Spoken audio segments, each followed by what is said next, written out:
Present.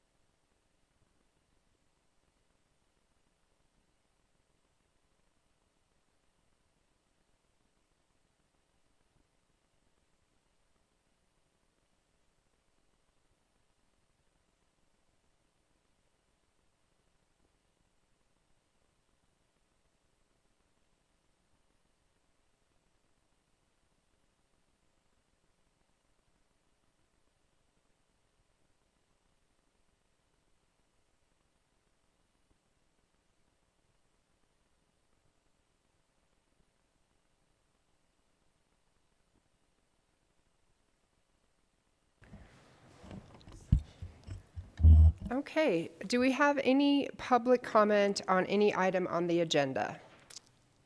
All right, seeing none, can I have approval of the minutes of the meeting held April 7th, 2025? I move to approve the minutes of April 7th, 2025. Those in favor? Aye. Motion carries unanimous. All right, our next item of business is our conversation with departments. So thank you for coming tonight. We appreciate you all. Lori Baker Patrick, you're up first.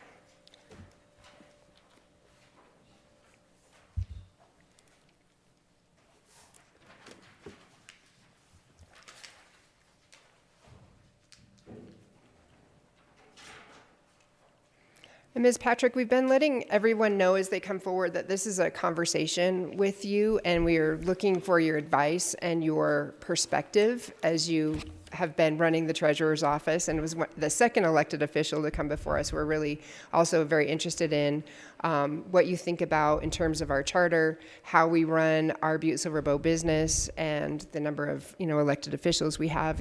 We have follow-up questions that people will ask, but again, it's a conversation. It's not a grilling, and we see that you have a presentation for us, so we will probably proceed right through that with you. So, okay. And then you have opportunity to ask us questions as well if you so choose, or if there's anything at the end that you would like to go back to, we can certainly go back to that. We usually round robin the questions, and did we start with your side last time? So we'll start with Ms. McCormick to begin with our questions. Okay, thank you, Madam Chair and Commissioners. For the record, I'm Lori Baker Patrick, Butte-Silver Bow County's treasurer. I began my career as the treasurer in 2016 when I was appointed the interim position and was elected in 2017. So I started with Butte-Silver Bow in 2008 as a part-time tax clerk coming from Horizon Air. So that's my background.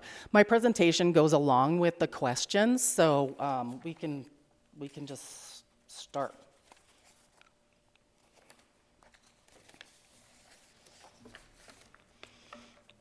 So a little introduction of what a treasurer's office does in Montana. It functions as a local bank and fiscal agent responsible for collecting, safeguarding, and dispersing all county funds, including taxes, fees, and intergovernmental transfers, while also managing motor vehicle functions. It's pretty basic for what we do. Next slide is just our mission statement I included. And then the next slide is the Montana Code Annotated of the duties of a county treasurer, which again is pretty small for the duties that we do undertake. So, yeah, I'm ready for the questions. I guess that leads into our first question. Good to see you, Lori. What are the specific responsibilities and duties of the Butte-Silver Bow treasurer? Thank you, Commissioner McCormick. There are many. So the next slide, please. Currently, there are 9 of us in the treasurer's office. The treasurer, myself, I have a chief deputy who's a non-union employee, a tax license collection deputy supervisor for motor vehicle, a tax clerk, a part-time school district records clerk, and the other half is a motor vehicle clerk. a licensed fleet tax collection clerk, and 3 licensed and tax clerks that make up the treasurer's office. Next slide, please. So duties of the county treasurer. First of all, we'll start with the collection of the property taxes. All of the Montana Code annotated Title 15 goes with property taxes, so that governs the treasurer's office. Billing and printing, the treasurer is basically responsible for the collection of property taxes, and that is our main function with taxes. However, I do also help with the billing part of it. The print and mail is my responsibility as well. So to give you just a little timeline of how things happen with property taxes, the Department of Revenue, of course, they assess our properties. Our IT manager rolls our tax year for the tax system. The budget, admin, and school determines the mills. The state's mills are always the same. Those are the 95 equalization. The mill levies are then sent to the Department of Revenue so that they can certify values. When that is completed, the tax rolls are sent to the treasurer for billing, and then the process really begins. So we get our certified values from the Department of Revenue in August. The first Monday in August is when we get our certified values, and then we have to start our balancing process. I have been a part of that process just because I feel the treasurer needs to be a part of that process and know what we're calculating and what the taxing jurisdictions are all about. There's a lot of functions that happen when we're billing property taxes. And so our main property taxes are the centrally assessed and real estate and gross proceeds. And this begins, like I said, in August when we get our certified values from the Department of Revenue. We currently have 15 taxing jurisdictions in Butte-Silver. We've got our 1U, which is our Butte Urban, our 1R, Butte Rural, our 1M, which is the Mosquito District, 1W, which is Walkerville, the 2U, which is the Rocker Urban, the 2R, which is the Rocker Rural, 3, which is Ramsey. I'm giving you the codes of how we determine what they are, so that's how I decide, or I know what we're billing. The 3 MCT is the new Montana Connections out in Ramsey. That just came back on again in 2024 tax year. 4 is Divide, 5 is Melrose. 1J is our joint school district, and that is school districts 1 through 4. Melrose is currently closed. The 1UP, which is the Uptown URA district. The 1TD, which is our South TED district out in, what's that out there? Yes, an industrial park out there. And we've got the Wise River Fire District and the 1URD district, which is the Harrison Avenue district.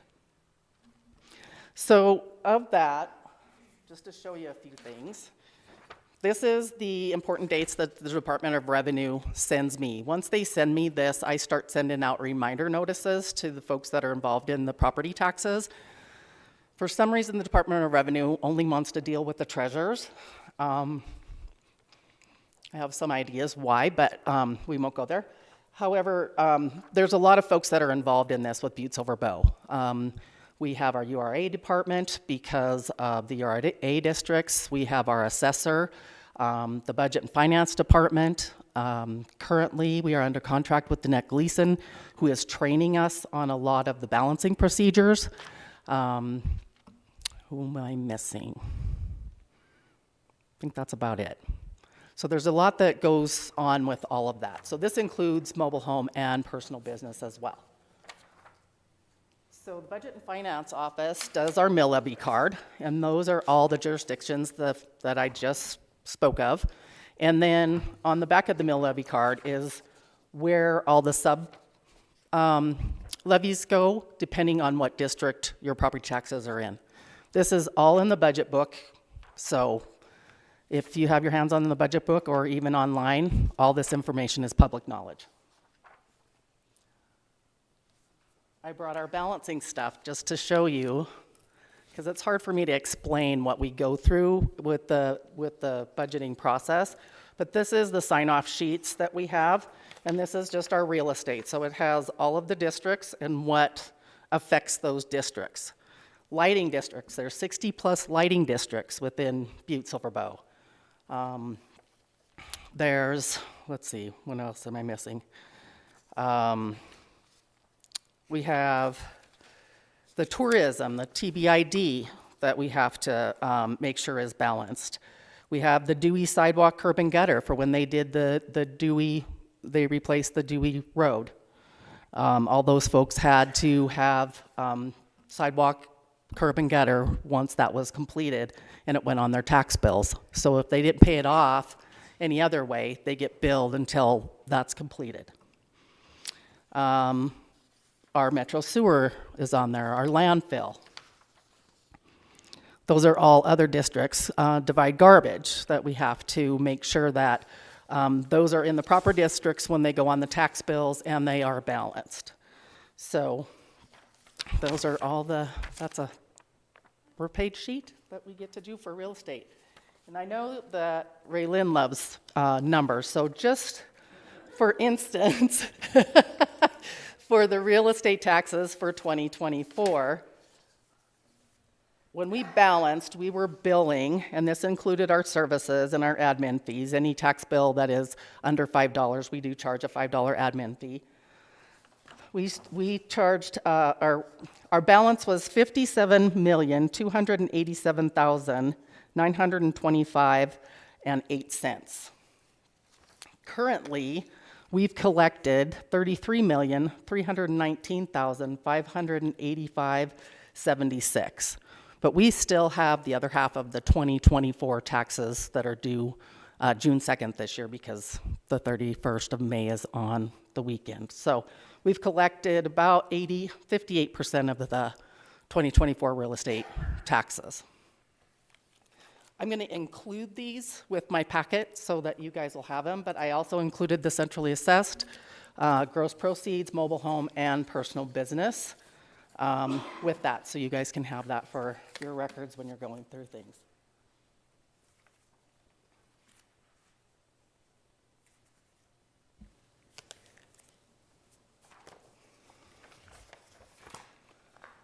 So the unpaid tax receivables right now this will include, there are a few 2019 mobile homes that we haven't been able to collect on. There is a statute that we can come to the commissioners after 5 years and get rid of the taxes, but I want to collect all the taxes. So I've never done that. Eventually, something's going to happen with that mobile home unless it moves in the middle of midnight, which happens in Butte-Silver Bow.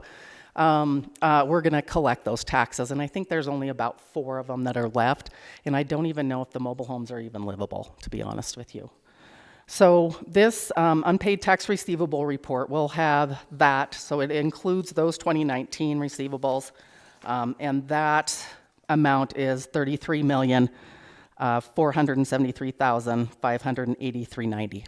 So just gives you where the taxes go, these reports, what the taxing jurisdictions are getting, what they're not getting on the unpaid tax report, etc. So last year, well, it was in 2023, we knew that we were losing a lot of real estate on our tax bills because of all the different districts, number one.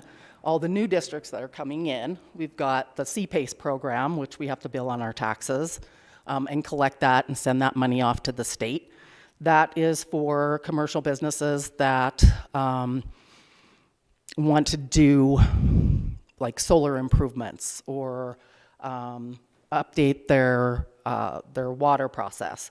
The state is offering the CPACE program. So currently we have 2 that will be on the 2025. We only had 1 for 2024.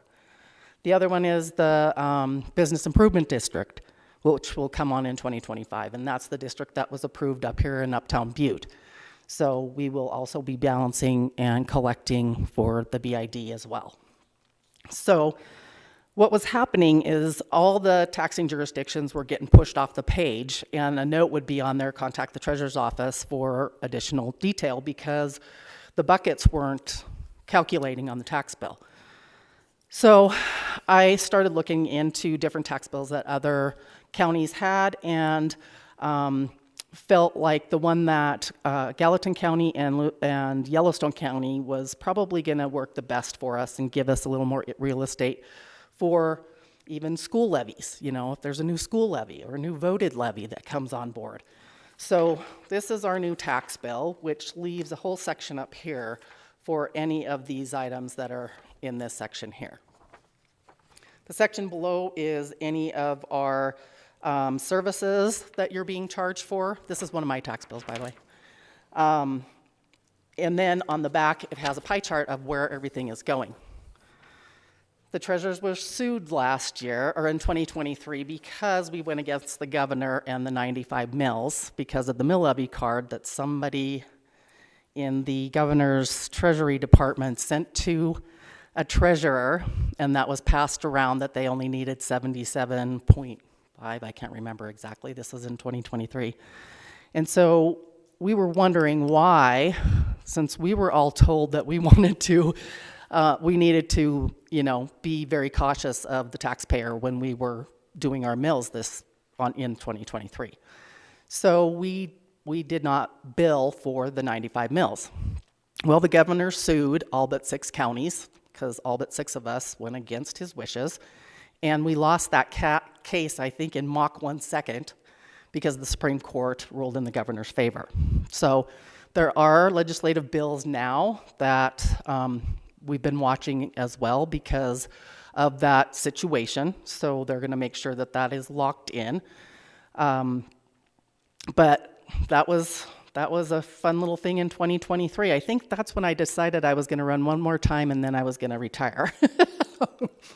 So with that, for the first time ever in history that I know of in Butte-Silver Bow, we had to send out another supplemental tax bill. Well, you would have thought with all the media and everything that we had with that scrutiny with the governor that everybody would have known, but people do not watch the news, they do not get the newspaper, they apparently don't watch social media. There's so many people that we can't reach with notification, and they were confused of why they were getting this little tiny bill and felt that we adjusted their second half and didn't have to pay it because we sent that bill out on 1st of April. So the tax year of 2023 was pretty crazy. But we're glad we're past that and we all learned our lesson and we won't do that again. All right, let's get back to this. So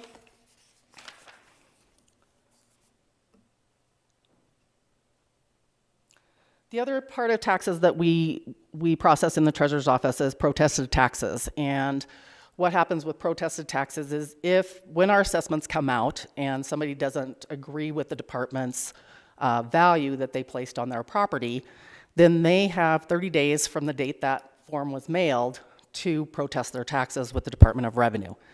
Sometimes the Department of Revenue goes out and does an informal review with them and grants them a lower value, and then sometimes it bites them and they get a even more value, because when you do that, the department will set up a meeting with you. They're going to want to go inside your home and outside. They take measurements. If you've done any improvements on the inside of your house that are high end, that's going to increase your property value. So a lot of times that ends up biting people in the rear end because they went through that process. So if that process does not get completed by the time the taxes are due, we get our notices about June. So in another month or so, we'll be getting our 2025 assessments. But some of them in 2023, it was a record amount of people that protested their taxes, and a lot of them weren't done by November when the first half was due. So then we pay with the documentation that they filled out for the Department of Revenue. We will pay their property taxes under protest. What that'll do with real estate taxes is it'll hold those funds in a fund off to the side, and we won't distribute those to the state for the state funds on the 20th like we do every year or every month. And it'll hold it there until that has been completed with the Department of Revenue, and then we will do that process. So that was one of the things that I did a couple of years ago. Is the way that process was being done, there wasn't a whole lot of record keeping that went from point A to point B when somebody came in and paid their property taxes under protest. Now, the tax system that we have had the capability of doing that, but nobody had ever had any training on doing that. So we did finally contact the software company to come and give us some training on how we do that. And now we can see that whole entire process all the way through from the beginning to end, which makes me happy. So delinquent taxes, that would be our tax lien tax deed process. It's a lot, so I'm not even, unless you have any questions, go into the whole thing. I did bring my timeline of how that all works starting in January of every year. My first tax sale is always scheduled for the third week in August. If there's any remaining properties, then we have another sale in October to complete those properties. Last year, we didn't have to have a sale. It was great. First time that I've ever known of that. Everybody had redeemed their property. The state is offering some funding throughout the state of Montana for people that have tax liens. They're having trouble paying their mortgage, a lot of different things, and it's called the Housing Assistance Fund. If you know of anybody that's struggling, please have them call our office. They helped probably 6 people on our tax deed list last year, and that's how we were able to not have a sale. So I started this process early in May of last year for the tax deed this year, and they've already helped 10 people. And we've got probably 4 more that we're waiting on funding. They'll help with roofs if people's roofs are falling off. That's a different side of the program, but it's wonderful. It's free money. They don't have to pay it back, so if they qualify for it, it's great. They can get up to $10,000 worth of property tax liens paid. So I have that in my packet for you as well. Assignments, we have the assignment process. That's when a third party comes in and buys tax liens. I will allow that process to happen until we start our tax deed process. So they have to have, for instance, this year we're working on 2021.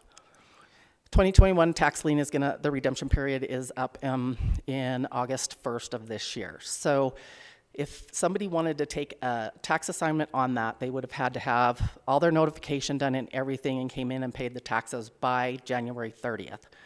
After that, I've already started my process with the title companies, and I have to continue with that process. And what ends up happening if I allow folks to take that assignment out is they're going to have to pay a title fee from Butte-Silver because we're locked in by March 1st, and a title fee from a third-party assignee. And I'm just not going to let that happen to our property owners here in Butte.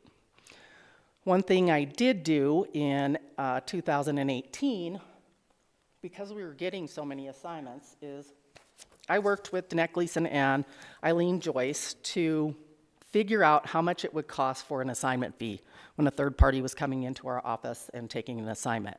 So we went through this whole process of, what my responsibility was, what my tax clerk's responsibility was, and Danette came in because of the financial side of things and helped us with that. And we came in a little over, I think it was like $85. And then the redemption fee was under $25. So to be fair, we decided, Eileen helped us with the resolution that we were going to do a $65 assignment fee that was not refundable to the assignee or the third party once the assignment was redeemed. That was the cost of doing business with Butte-Silver because of what it costs us to process these. There's a million copies we have to make. There's time that it's time consuming. They're in our office constantly asking us a million questions, which we can't help them with legal advice, but a million questions. They can think of a million questions. And then the redemption side of things was a $25 fee. So we passed that in April of 2018 for those. In 2023 legislation, House Bill 830 is providing an alternative payment schedule for taxpayers. Now, this isn't just for anybody off the street to say, I want to pay my taxes in 7 months. This is for people that are struggling to pay their taxes in the 2 increments. So we, as the treasurers, had developed a form and procedures of how we were going to do that. That went into implementation in September of last year, but I didn't have anybody that applied for it or anybody that was inquiring about it. I currently have 3 applications, and we won't do that approval process until September because all their taxes have to be paid current. They cannot have delinquent taxes. So the computer will automatically, if they are approved for this, and I check that radio button, it will automatically bill them for that 7 monthly payments. They have to pay it without being late within that month that it's due. So the first payment's due May 30th, second one's due December 31st, so on and so forth, and the last one being May 31st for the final payment. They will, once they're approved, they'll remain on that alternative payment plan until they decide they don't want to be on it. If they default, then they're off and they won't be able to apply again.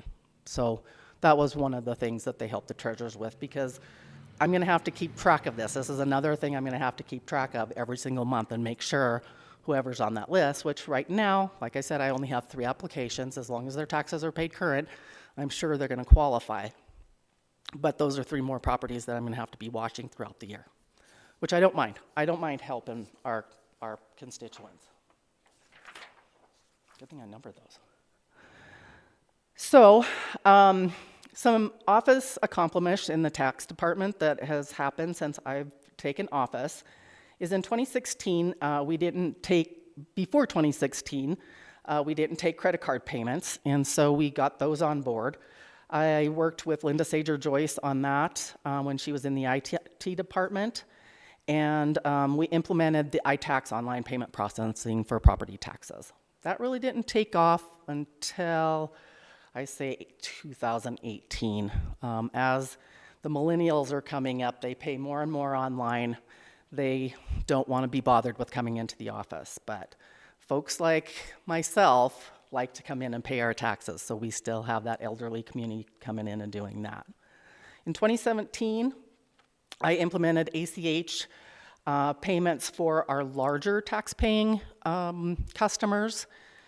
Due to a situation that happened with Northwestern Energy, one of their employees wrote out their property tax checks and didn't mail it on time, which I don't know if you guys remember, in 2017, that made front page news throughout the state of Montana because of the penalty and interest that they pay on their, even for 1 day, centrally assessed properties.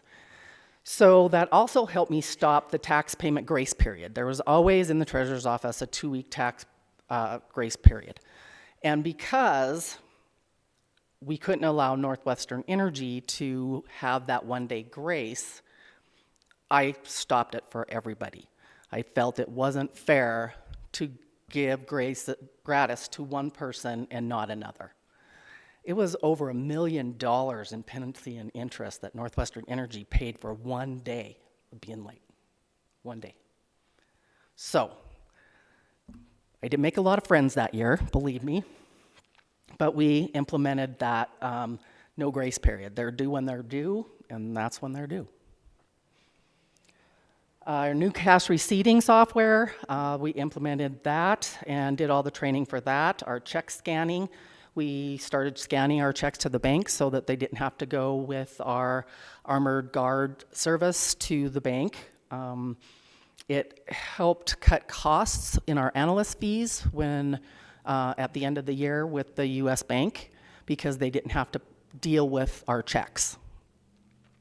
And that was something we were being charged for.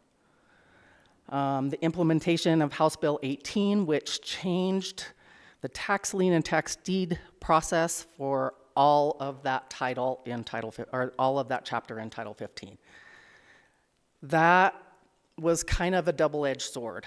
People were used to coming in and paying the oldest year of their property taxes for years and years and years just to get off the tax deed list. When this happened, they had to come in and pay the current year that was due before they could pay any delinquent taxes. That was probably one of the biggest things that we went through with House Bill 18.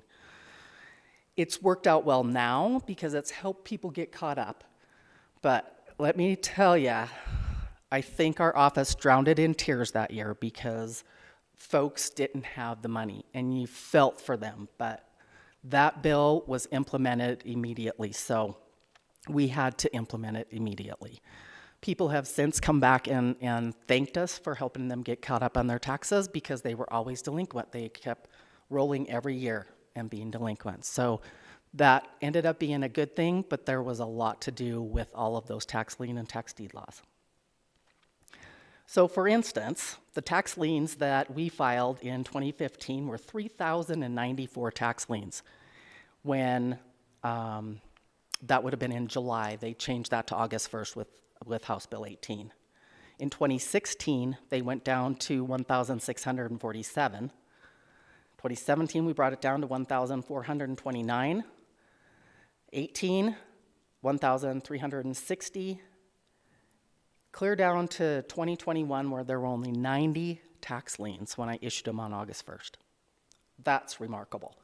We're always going to have a percentage of delinquent taxes because we have those folks that pay them when they get their income tax, and people that just have life things that come up and can't pay their taxes. So we're always going to fluctuate, I feel, anywhere, I hate to say 2,000, I'd like to say maybe 1,500 down into the 900 area, but we're really proud of those numbers because that saves money for all taxpayers because we're not sending out a million notices when it comes time for tax deed.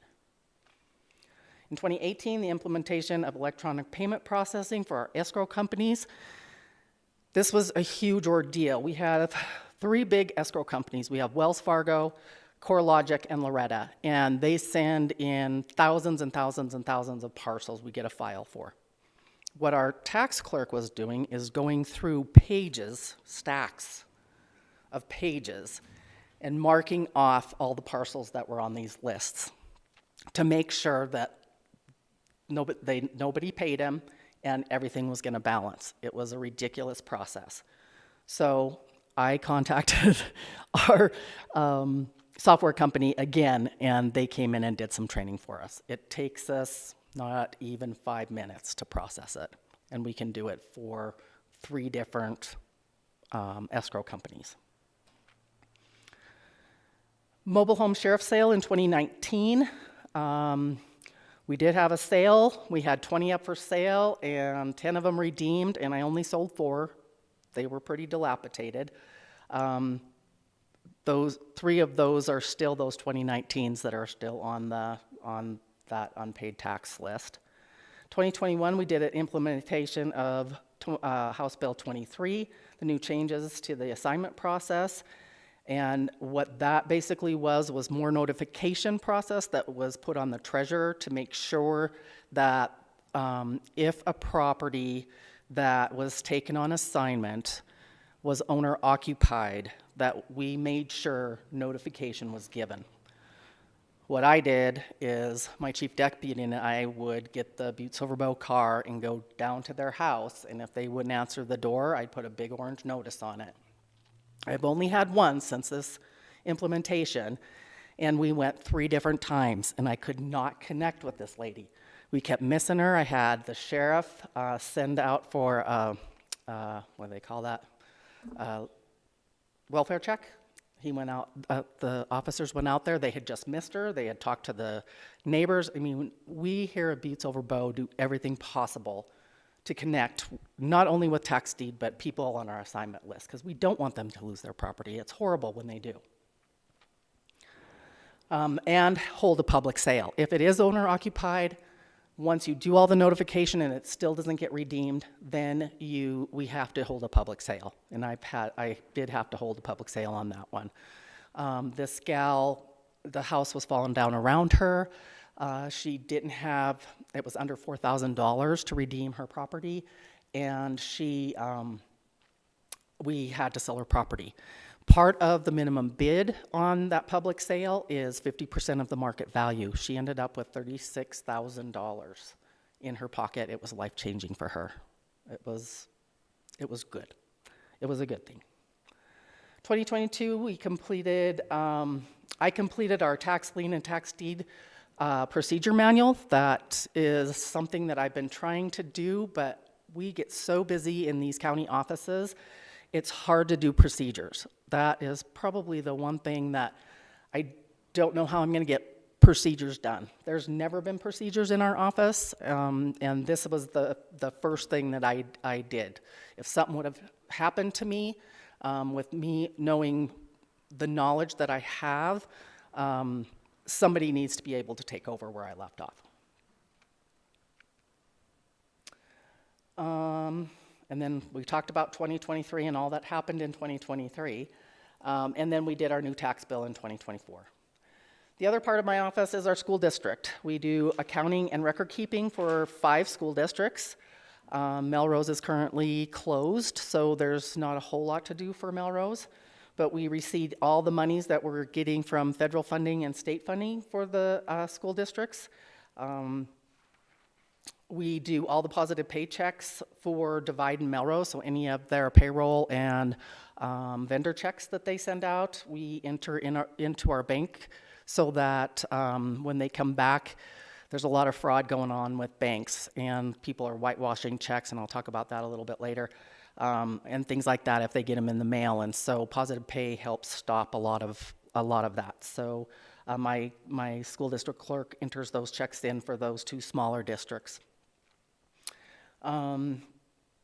We work with the auditor on the reporting of the investments each month, and that's basically for School District 3, or School District 1, sorry.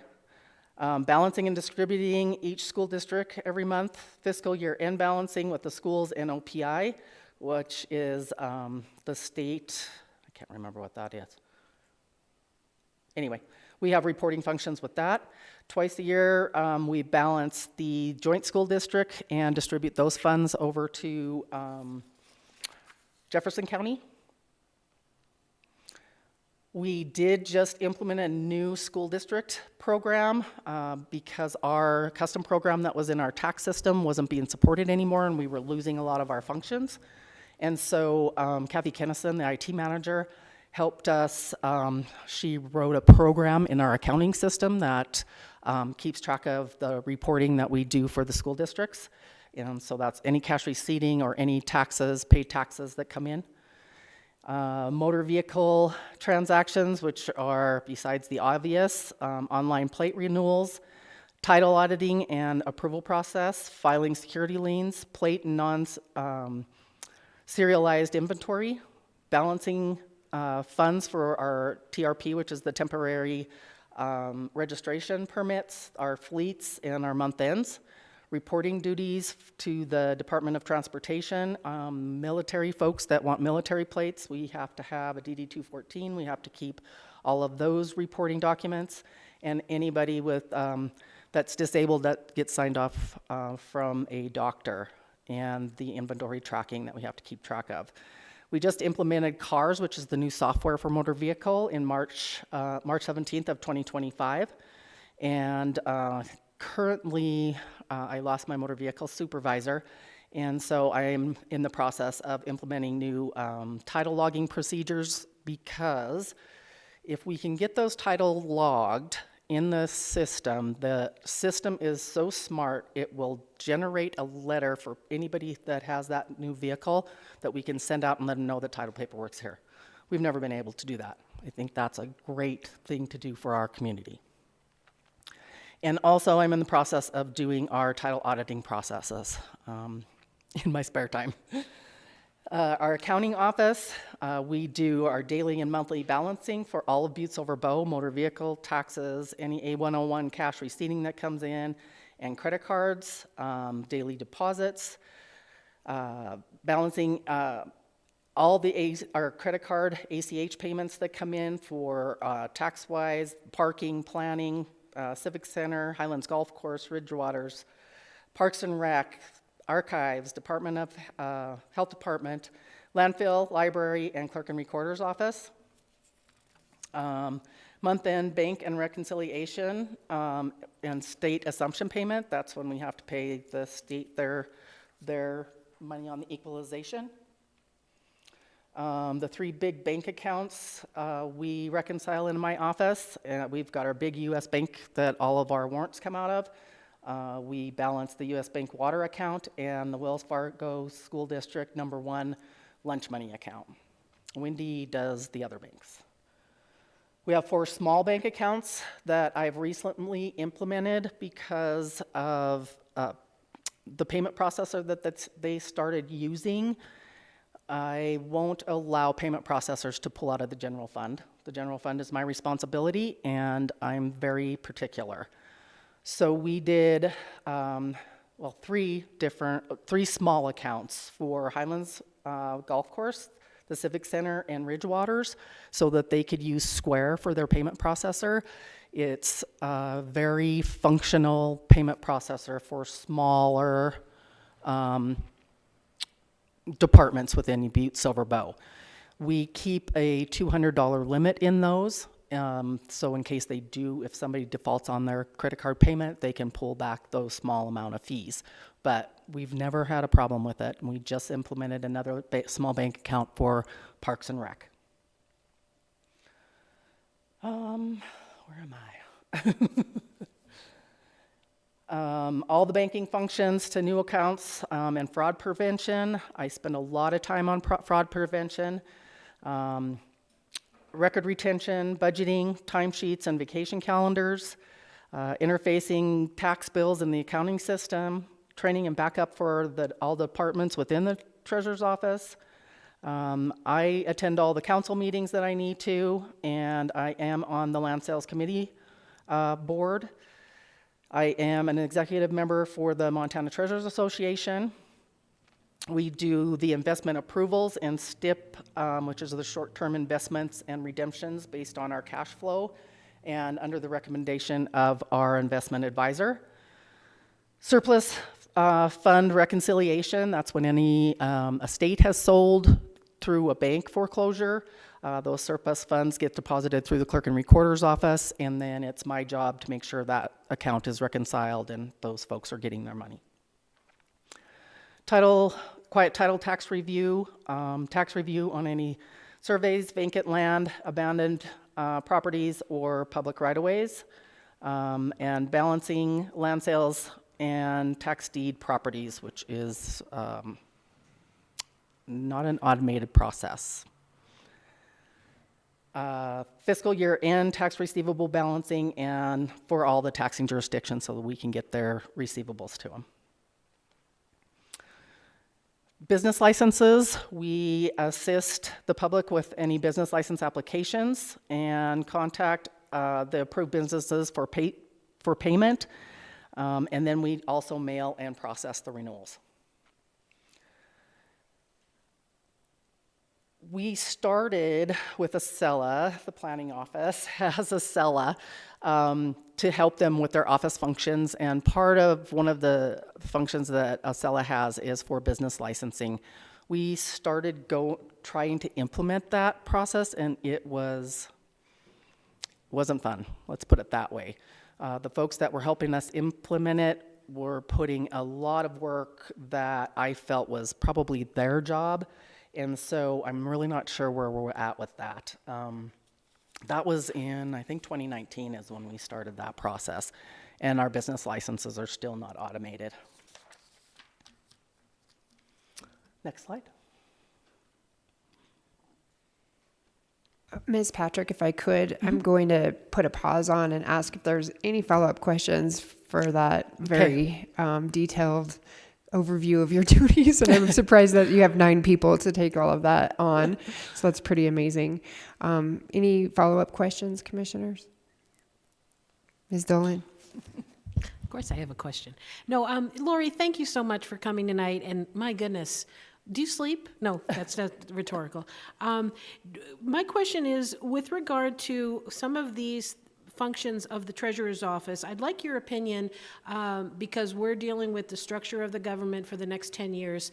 And there was a lot of talk 20 years ago with the auditor and assessor. Can you give us your opinion on how they work with your office? Could they be, could those functions be put into the treasurer's office? How do you see that going forward? Thanks, Commissioner Dolan. No, they cannot be incorporated in the treasurer's office. We have 9 folks that help us do all of this work, and there's no time. Other than that, risk management, segregation of duties, there's certain functions that the auditor provides, especially with our balancing at the end of month end. She balances one way where we balance the other way so that we both come at 0 so that we're balanced at the end of the month.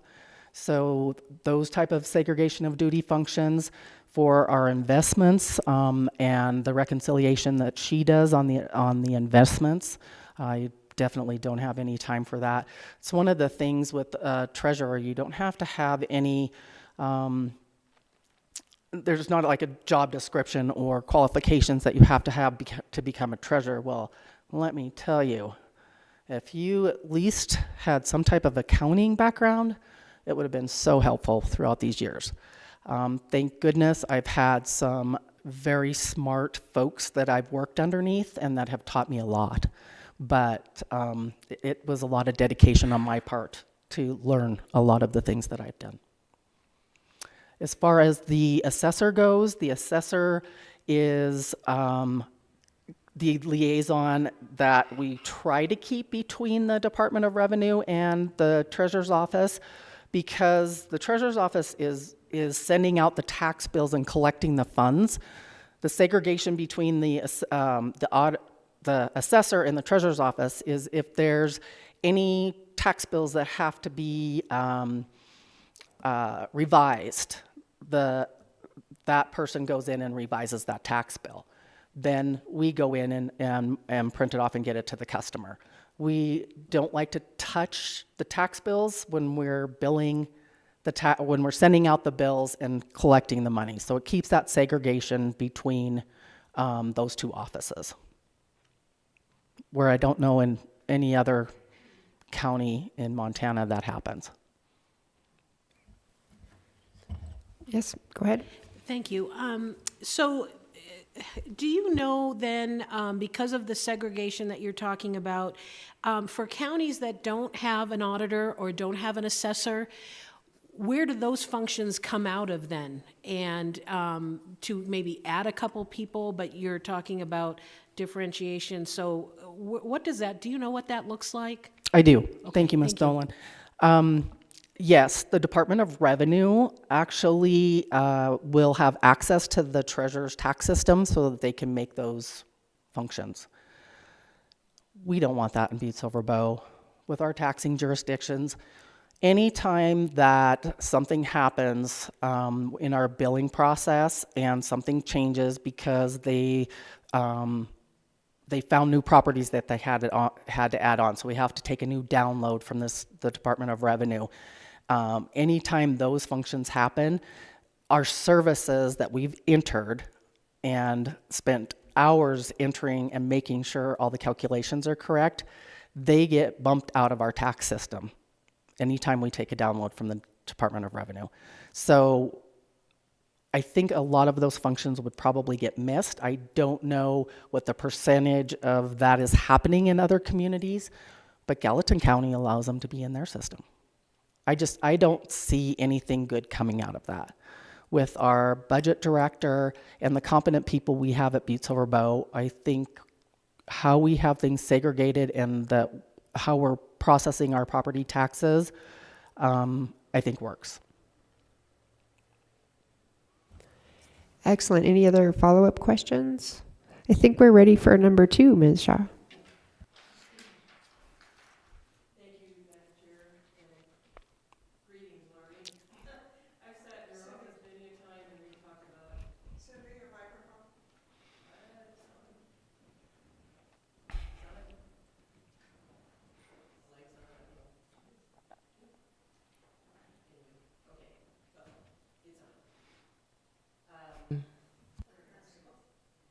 Okay. I had to put both buttons on, which shouldn't happen. Well, anyway, Lori, we've done a lot of things together, and you're an excellent treasurer. You're very conscientious, and you are compassionate, and that's one thing I really like about what you do in this department. So my question for you is, what are the most critical problems presently confronting your office as treasurer? So the most critical, I'm going to say, the first and foremost is fraud prevention. We've had to deal with wire hacking. We've had to deal with checks being whitewashed. Thank goodness we have a great relationship with our U.S. bank representative. We've recovered all of those funds. They weren't Butte-Silver Bow funds, but I also work with school districts and other entities that we collect money for. So we have to make sure our fraud prevention is up to date. Keeping non-public documents safe is another issue in my office because a motor vehicle, those documents are not public knowledge and it's not a locked area. So we're constantly making sure that our risk management policies that aren't written, but the ones that we have set forth are always in control. Digital record policies and not having one, we have so many documents.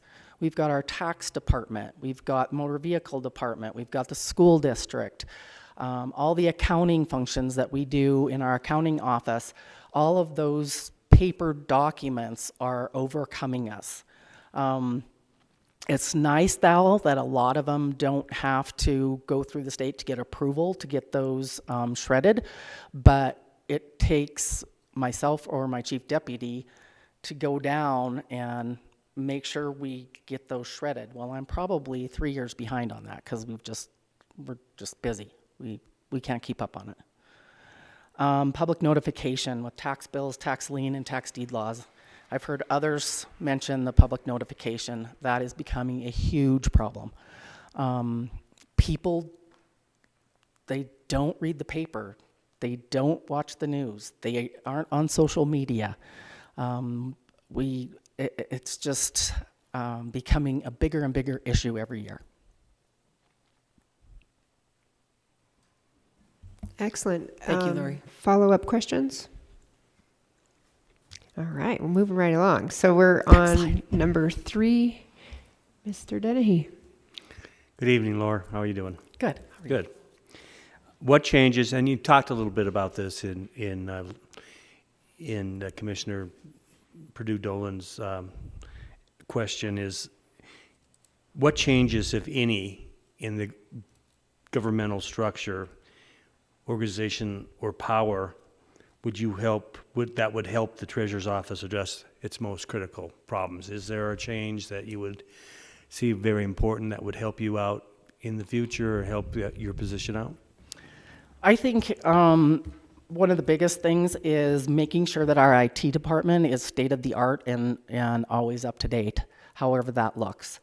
To reduce fraud protection, that's the biggest thing we can do. Hacking our emails, not just our bank account information, and all the other online functions that we're doing today that are only going to get more as we grow down the line. Work towards the digital records policy, and I've heard a few others deal with that. There was a group of us that were dealing with that in 2019, and I think we need to get back to that county-wide to have space available. Again, that's another IT function of data. We're going to need a lot of data space. and public notification. There's been talk about the commissioners and lowering the number of commissioners, and if that function happened, not that there's anything wrong with any of the commissioners. I work well with all the commissioners. Cindy's been in my office many times, and so has other commissioners been in my office a lot, talking about different functions that come up with the council. But if they were a more full-time commission, that would be a possibility of doing some kind of community outreach in their districts to help with our notification process, and having a place maybe in their district they can go find out what's going on with our local government. Follow-up questions? Ms. Dolan? Thank you. So Lori, I'd like your opinion too on the issue or the possibility of central purchasing, to have one place where folks can buy things and do everything centralized instead of every department doing it themselves. What is your opinion on that?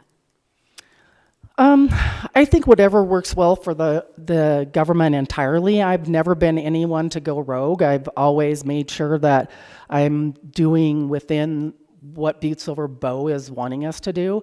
I'm very frugal with my budget and my budget buying process. I try to buy local, but as all of you know, that's impossible with a lot of things, and it's a lot cheaper to go through Amazon. So our budgets are tax dollar funded, and with the rising costs of property values, if they don't do something with our tax structure, we always have to have that consciousness in our forefront. Excellent. Any other questions on this question? All right. Mr. Steppen, number 4. Thank you. What advice would you give to the study commission in terms of conducting a comprehensive and impactful review of local government? Well, from what I've seen so far, you guys are doing a great job. My only advice is to really pinpoint the key functions and challenges the departments are having and facing in the future, and incorporate those with the main public concerns, however that would look. The farther we get into the future, and even just in the next 5 years, I can't even say 10 years, the technological changes, it's constant. It's constant, it's every day. In my opinion, the biggest challenges that Butte-Silver Bow is facing, but requires funding are, and I've heard other people say this too, is infrastructure. Having the infrastructure for growth, updating software, IT, and fraud prevention, and digital record keeping. Excellent. It looks like you're already ahead on the question with insufficiencies. So, Ms. Dolan? Thank you. So Lori, again, thank you. What inefficiencies could be addressed through changes to the local government structure?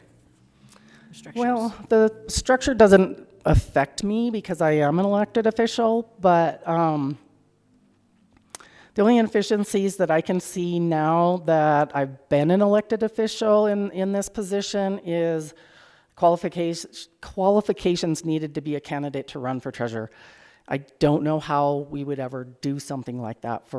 It's scary to think that just anybody can apply for these jobs or run for these positions, because there's a lot. And if you haven't worked in that department and understand the government financial structure,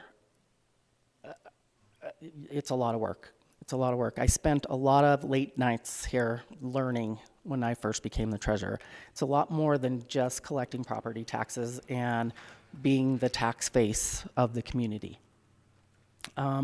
Again, just the commissioners, if there were less commissioners with full-time instead of, our commissioners do a great job, but they have full-time positions.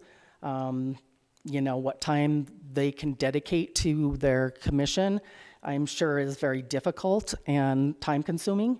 And if it was a more full-time position, again, with public outreach and public notification.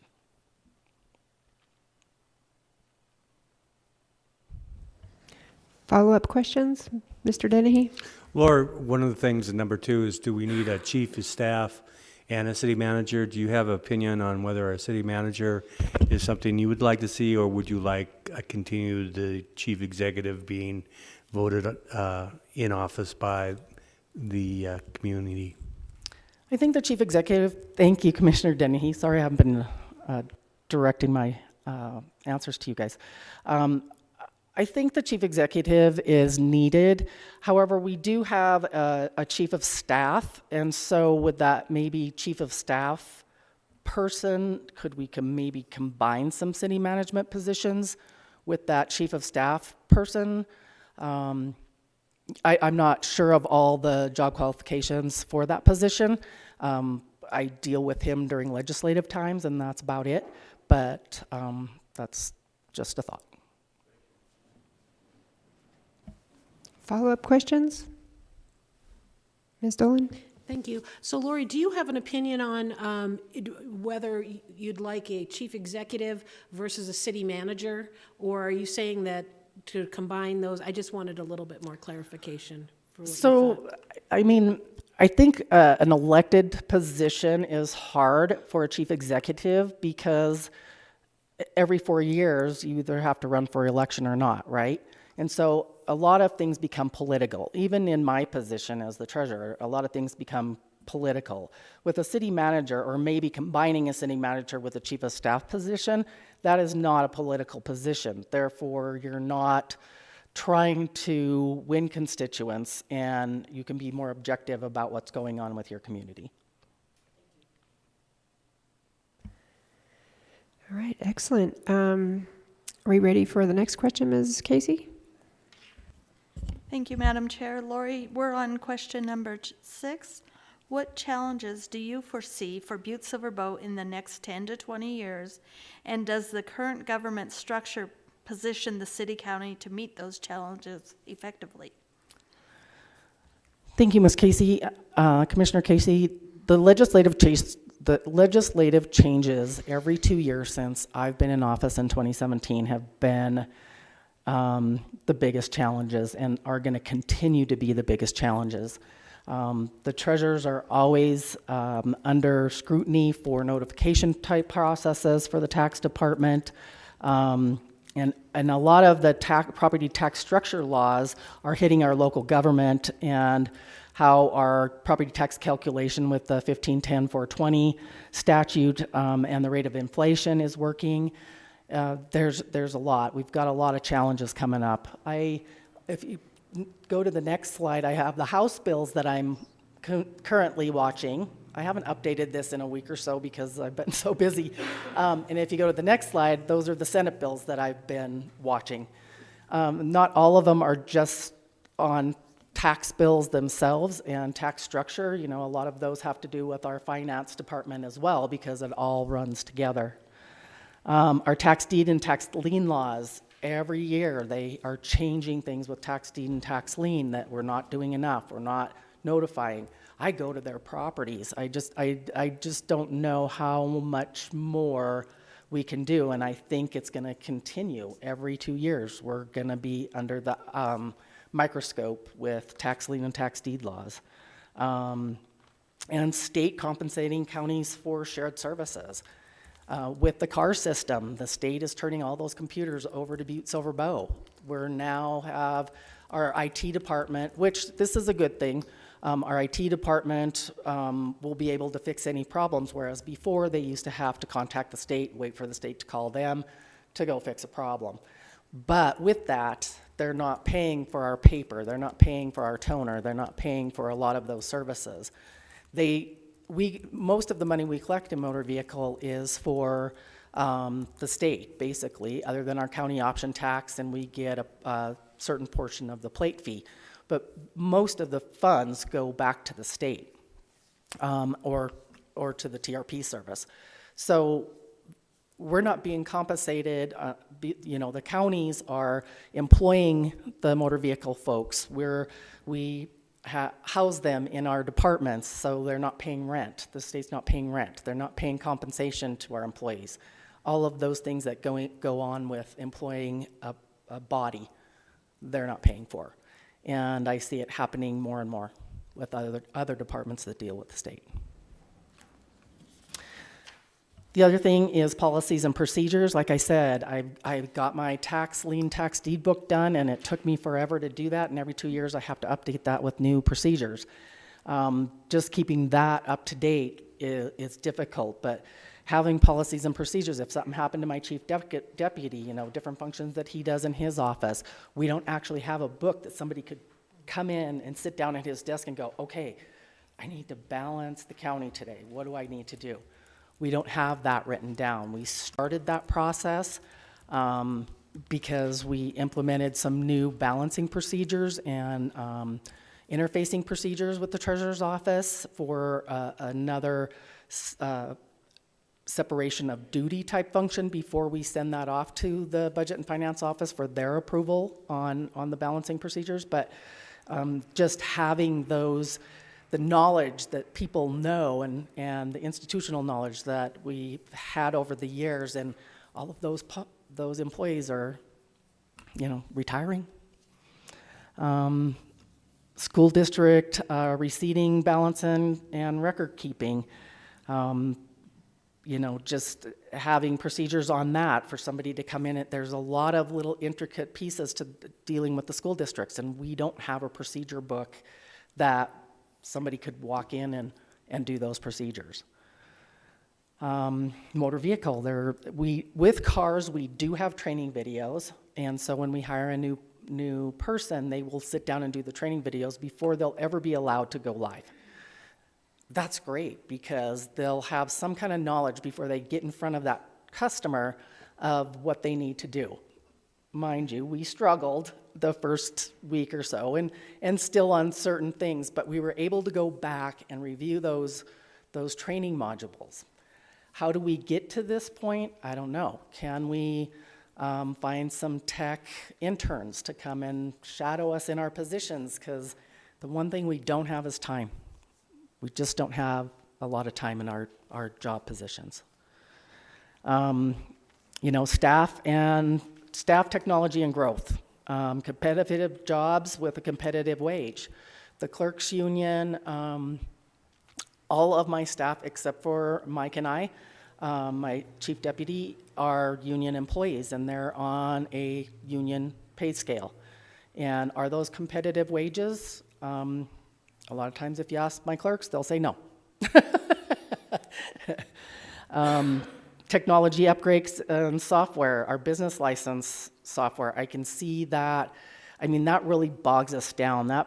My tax clerk takes care of all of those, and there are so many business licenses being approved by the planning department on a daily basis. Having the time to call those folks and letting them know that they can come in and pay their business license, having that automated, couldn't you see the possibilities of that? They could just get on, see that it's approved, go in and pay. Perfect. There's a lot of those little technology things that I can see that are definitely going to be a problem down the road. Infrastructure for continued growth in our community. That's a huge one that I've heard everybody talk about. I think you have common themes with your predecessors who've come before us. It's very similar in terms of looking at our competitive wages in the county, keeping up with IT infrastructure growth here in the county. So you're reflecting the very same thing. The one thing that is a little different, though, is your discussion of, I guess, the volatility of legislative changes. So what would you recommend, or is there any recommendations that you might have to help the county insulate itself or be prepared for those changes, other than you're busy following the bills? Mm-hmm. Yeah, it's really hard because there's so many tax structure bills out there.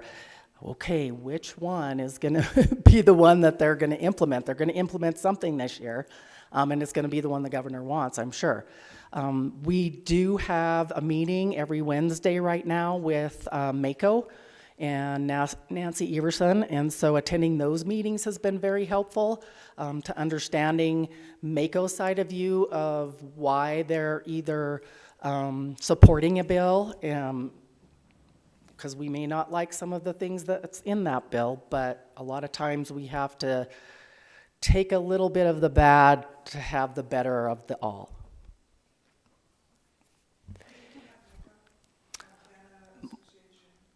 Montana Associations of Counties. Ms. Casey? Just to follow up to that, Lori, do the treasurers, when I was the planning director from the Montana League of Cities side, we had a committee of planning directors that followed the legislative bills and gave our input to Montana League of Cities. Does the treasurers have something of the same where you're giving your input as the bills are drafted or right when they come out before they're going to committee? Thank you, Ms. Casey, for the question. Yes, the Montana Treasurers Association, we do have a legislative group that does keep track of those bills. It's just there hasn't really been a whole lot that they can do at this point with any of the tax structure bills. It affects not only the Treasurer's Office, it affects the Finance and Budget Office, so that's been really hard. We also have a lobbyist, and she's been really quiet this session. I'm not sure what's going on there with her. But I make it a point to, whenever I can, even if I'm working, to have, if a bill's going through, to see what's happening with that bill, or go back and look at the bills and see what the status is on those bills. So I'm aware of what's going to come down the line. Okay, any other follow-ups? Okay, Ms. Dolan? Lori, do you also work with, the Butte-Silver Bow has hired lobbying firms in the most recent past. Do you work with them as well to help you track, because I know, gosh, you're so busy with tracking all of those bills in the House and Senate? Just curious. Thank you, Ms. Dolan, for the question. No, I have not. I've communicated with our chief of staff. He does have some legislative background with him. With that, I've reached out to our senators, our local senators, on different bills that were affecting the treasurer's office, especially when the alternative payment plan was coming down the line, because there was a lot that they wanted the treasurers to do, and thank goodness they cleaned that up, and it's livable at this point. All right, I will take infamous question number 7, the one that nobody likes to ask. But Lori, what is the current rate of annual compensation for the Butte-Silver Bow treasurer and members of the treasurer's professional staff? And are these rates of compensation fair? So my fiscal year 2025 budget salaries were $580,914. I currently in fiscal year 25 made $90,260. I believe that's very fair wage. My chief deputy makes about 90% of my wages. His was $81,223. My motor vehicle supervisor was at $56,701, and that was at a clerk 3 classification. And our licensed fleet and tax collection clerk was at $49,281. She left us and went to Northwestern Energy for a $4 an hour increase, and that was at 17 years of knowledge. 3 tax and license clerks, and for the total of the 3 of them is $138,648. 1 tax clerk, which is a class 2 clerk, $48,753, and our school district / motor vehicle clerk is at $44,039. All the clerks in my office, except for the supervisor, are clerk 2s. All right, and you get a lot done with that staff, so thank you, and very detailed work. I am so appreciative of everything that you shared with us today. It helps us understand. I'm not sure any things that we can change in the charter in regards to your position, but appreciate the knowledge and getting to understand the intricacies of what is in your office and how we can best support that with recommendations that we might make. Any other questions before we let Ms. Patrick off the hot seat? Yeah, I'm going to give this all to you. No, I'm going to give it all to you. I'm done. Lori, did you have any other other things that you'd like to follow up with us? No, I did vote for the study commission. I'm sorry, that sun is right in my eyes. I did vote for the study commission, so I felt it just and right for myself to be here and give you the best presentation that I possibly could. And I really appreciate everything you're doing. It's a lot of work for the next 4 years. Thank you. All right, we're going to lower the screen and we'll bring up our next presenter if we could.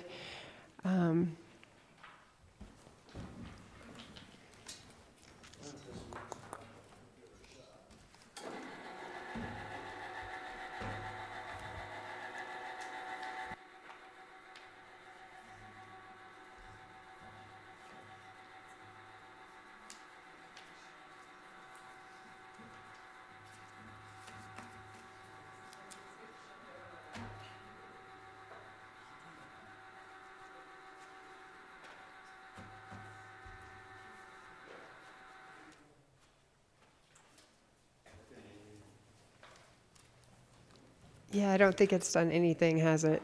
Maybe a little. It's all right, I don't plan on being here long. Okay. So our next presenter is Karen Malachny with our Butte-Silver Health Department. And Karen, I'm sure that you heard me already address our county treasurer, but we appreciate you coming before us. This is a conversation. You kind of saw how it works in terms of back and forth, and you're welcome to add things as you see fit so that we understand your role, your department, and the needs that you might have in terms of anything that you have in regard to advice for us and things that you think might help us with looking at our structure and function in this government. And I will start again with Ms. McCormick, if we could, with question 1. Thank you, Madam Chair. Thanks for being here tonight. Our first question is, what are the specific responsibilities and duties of the Butte-Silver Health Department Director? Thank you, Commissioner McCormick, for the question, and to the rest of the commission for allowing me to come here this evening and speak with you. As a health officer, I'm responsible for overseeing the planning, coordination, and implementation of public health services and programs within the community. My statutory duties are listed in MCA 50-2-118. We are very fortunate to have a dedicated Board of Health. Their structures, powers, and duties are governed by MCA 50-2-116. The mission of the Health Department is to protect, promote, and improve the health and well-being of all Butte-Silver residents.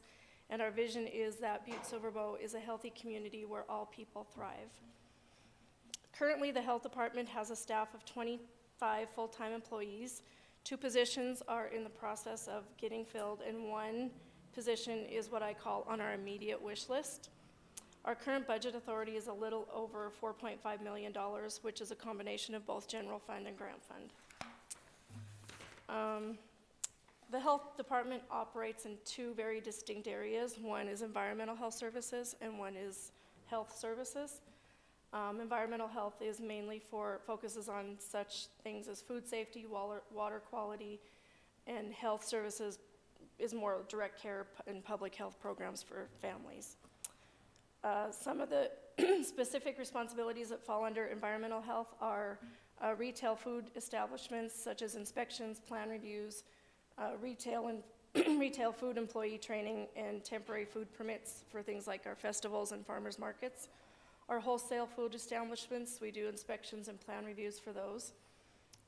Public accommodations, we do inspections and plan reviews for motels, hotels, boarding houses, bed and breakfasts, and also plan reviews and inspect Airbnbs, but only if we get complaints on those.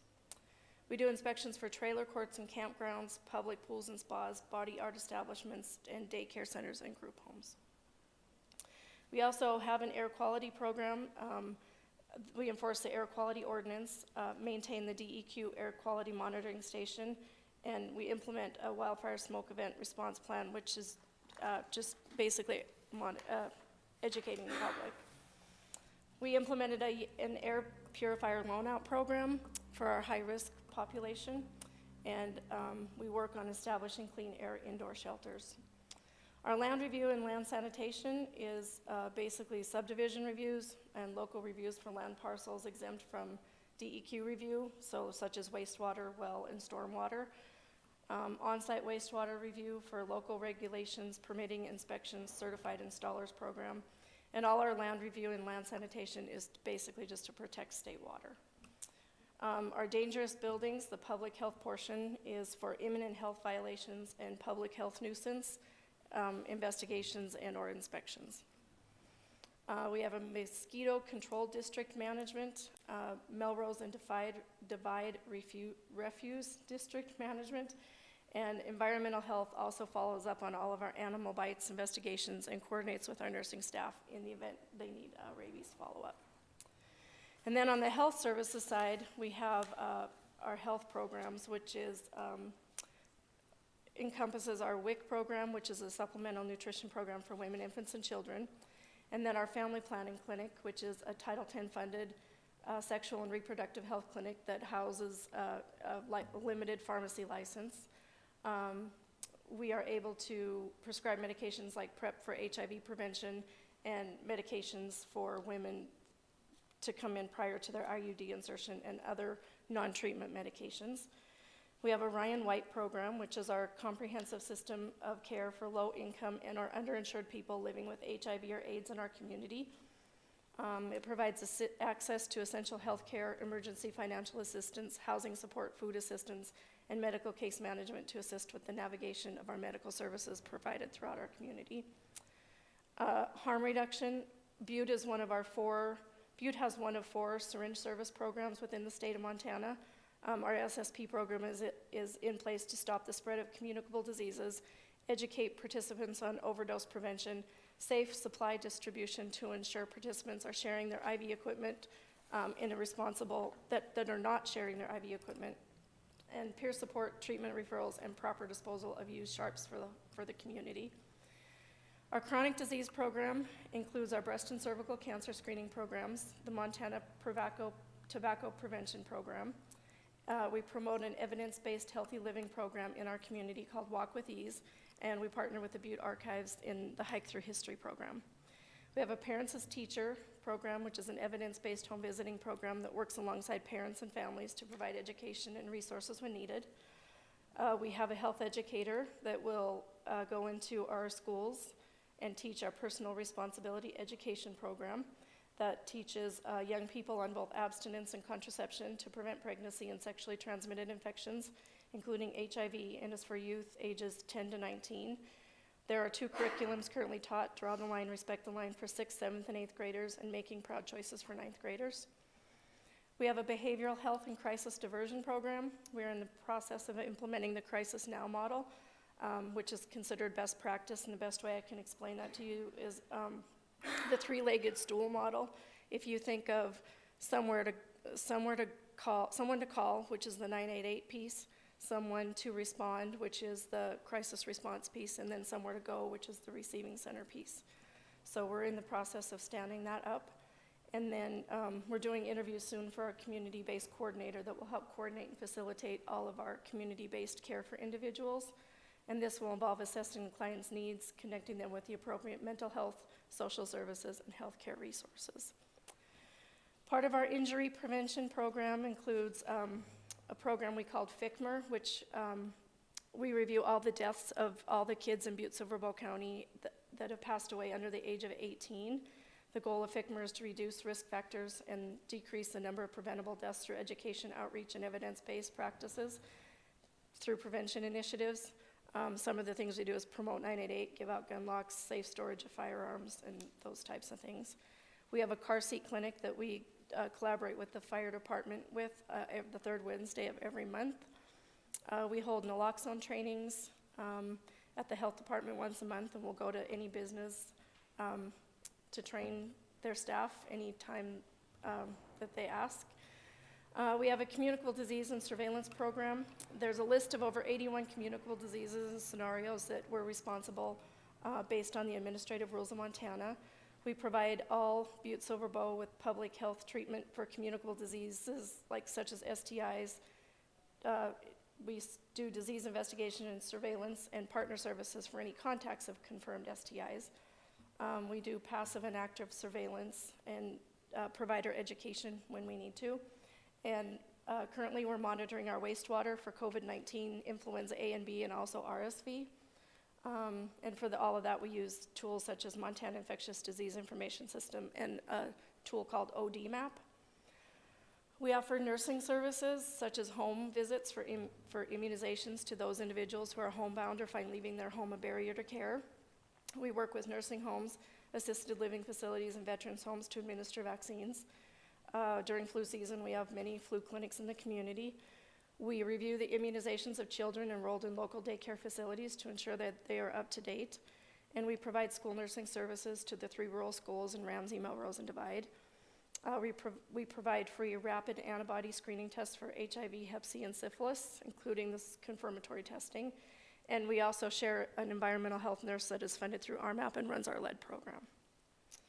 We have an emergency preparedness program that generates HON messages we get from CDC regarding validated healthcare concerns, and we collaborate with the healthcare preparedness program that helps us plan for emergencies before.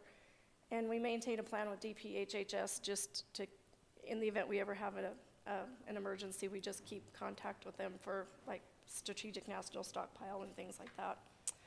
We have a person on staff, she's a congregate living coordinator. She works with our skilled nursing facilities and assisted living facilities to keep their infection control measures up to date. Community collaboration, every 3 years we partner with Intermountain Healthcare to do a community health needs assessment, and that is going to take place, we're in the process now, it'll take place next year. Our mobile medical van, we partner with Southwest Community Health Center to provide our version of street medicine, which basically we provide the infrastructure and they provide the medical staff. The Sun Bus has been coming to Butte every 3 years. This will be their 3rd year to offer free cancer screenings to anyone in the community. We partner with Headframe Spirits every October. And accreditation, so we're currently going through the Pathways to Accreditation program, so it's kind of like a mini step before you go into accreditation. We're the largest health department in the state of Montana that is not currently accredited, so we're hoping that that will change soon. And then after all of those, so you've got the environmental health side and the health services side, and then our budget and finance section plays a critical role in tying all of our programs together to ensure the financial health and sustainability of the health department. And we work close with the budget and finance director in the courthouse to keep everything on track. And that is all I have. That's all, huh? So follow-up questions, commissioners. All right, very good. Ms. Shaw. Thank you, Madam Chair. Thank you, Karen. We worked together quite a few years on that. I was on the health board, I think 12 years. And so again, the board is an autonomous board, similar to the library, that does the actual, selecting of directors. It's kind of unique in that way. There's only a couple other boards like that. I think the Airport Authority is another one. Do you care to comment on that at all, or just the form of, how that works with the health department? I was asked to be interim health officer in November of 2021, and then applied for the position, interviewed, and then was recommended for the position, and then the council confirmed me. So that's kind of how I ended up here. I spent 20 years at the health department prior to that. I'm a registered nurse, and I started in the home health area way back when. It just seemed like I went through every area in the health department and kind of ended up just liking all of it. It just seemed like a natural progression. Any other follow-up questions? I keep looking at you, Ms. Dolan. Because I always have one.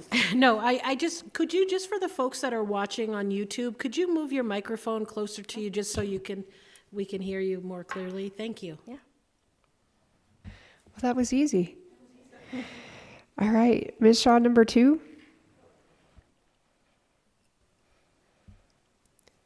And again, Karen, thank you for being here. There's no pressure. We just want to hear everything, and you do have an amazing list of departments and things that you do. So the second question is, what are the most critical problems presently confronting the Butte-Silver Bow Health Department? Don't be shy. So, thank you, Commissioner Shaw, for the question. I always have to say funding.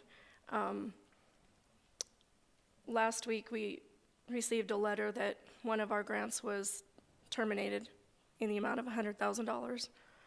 And within an hour, we got another letter saying it was reinstated. But that hour was absolutely awful because all of our grants are really important. And if you look, over half of our staff are grant funded.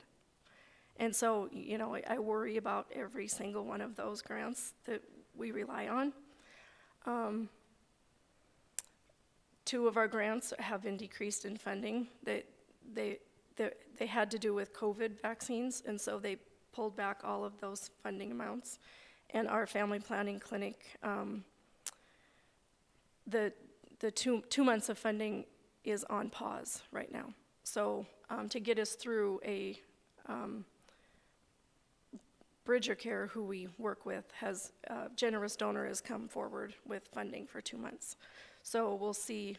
We don't know after 2 months what will take place. So funding is definitely a problem that we worry about.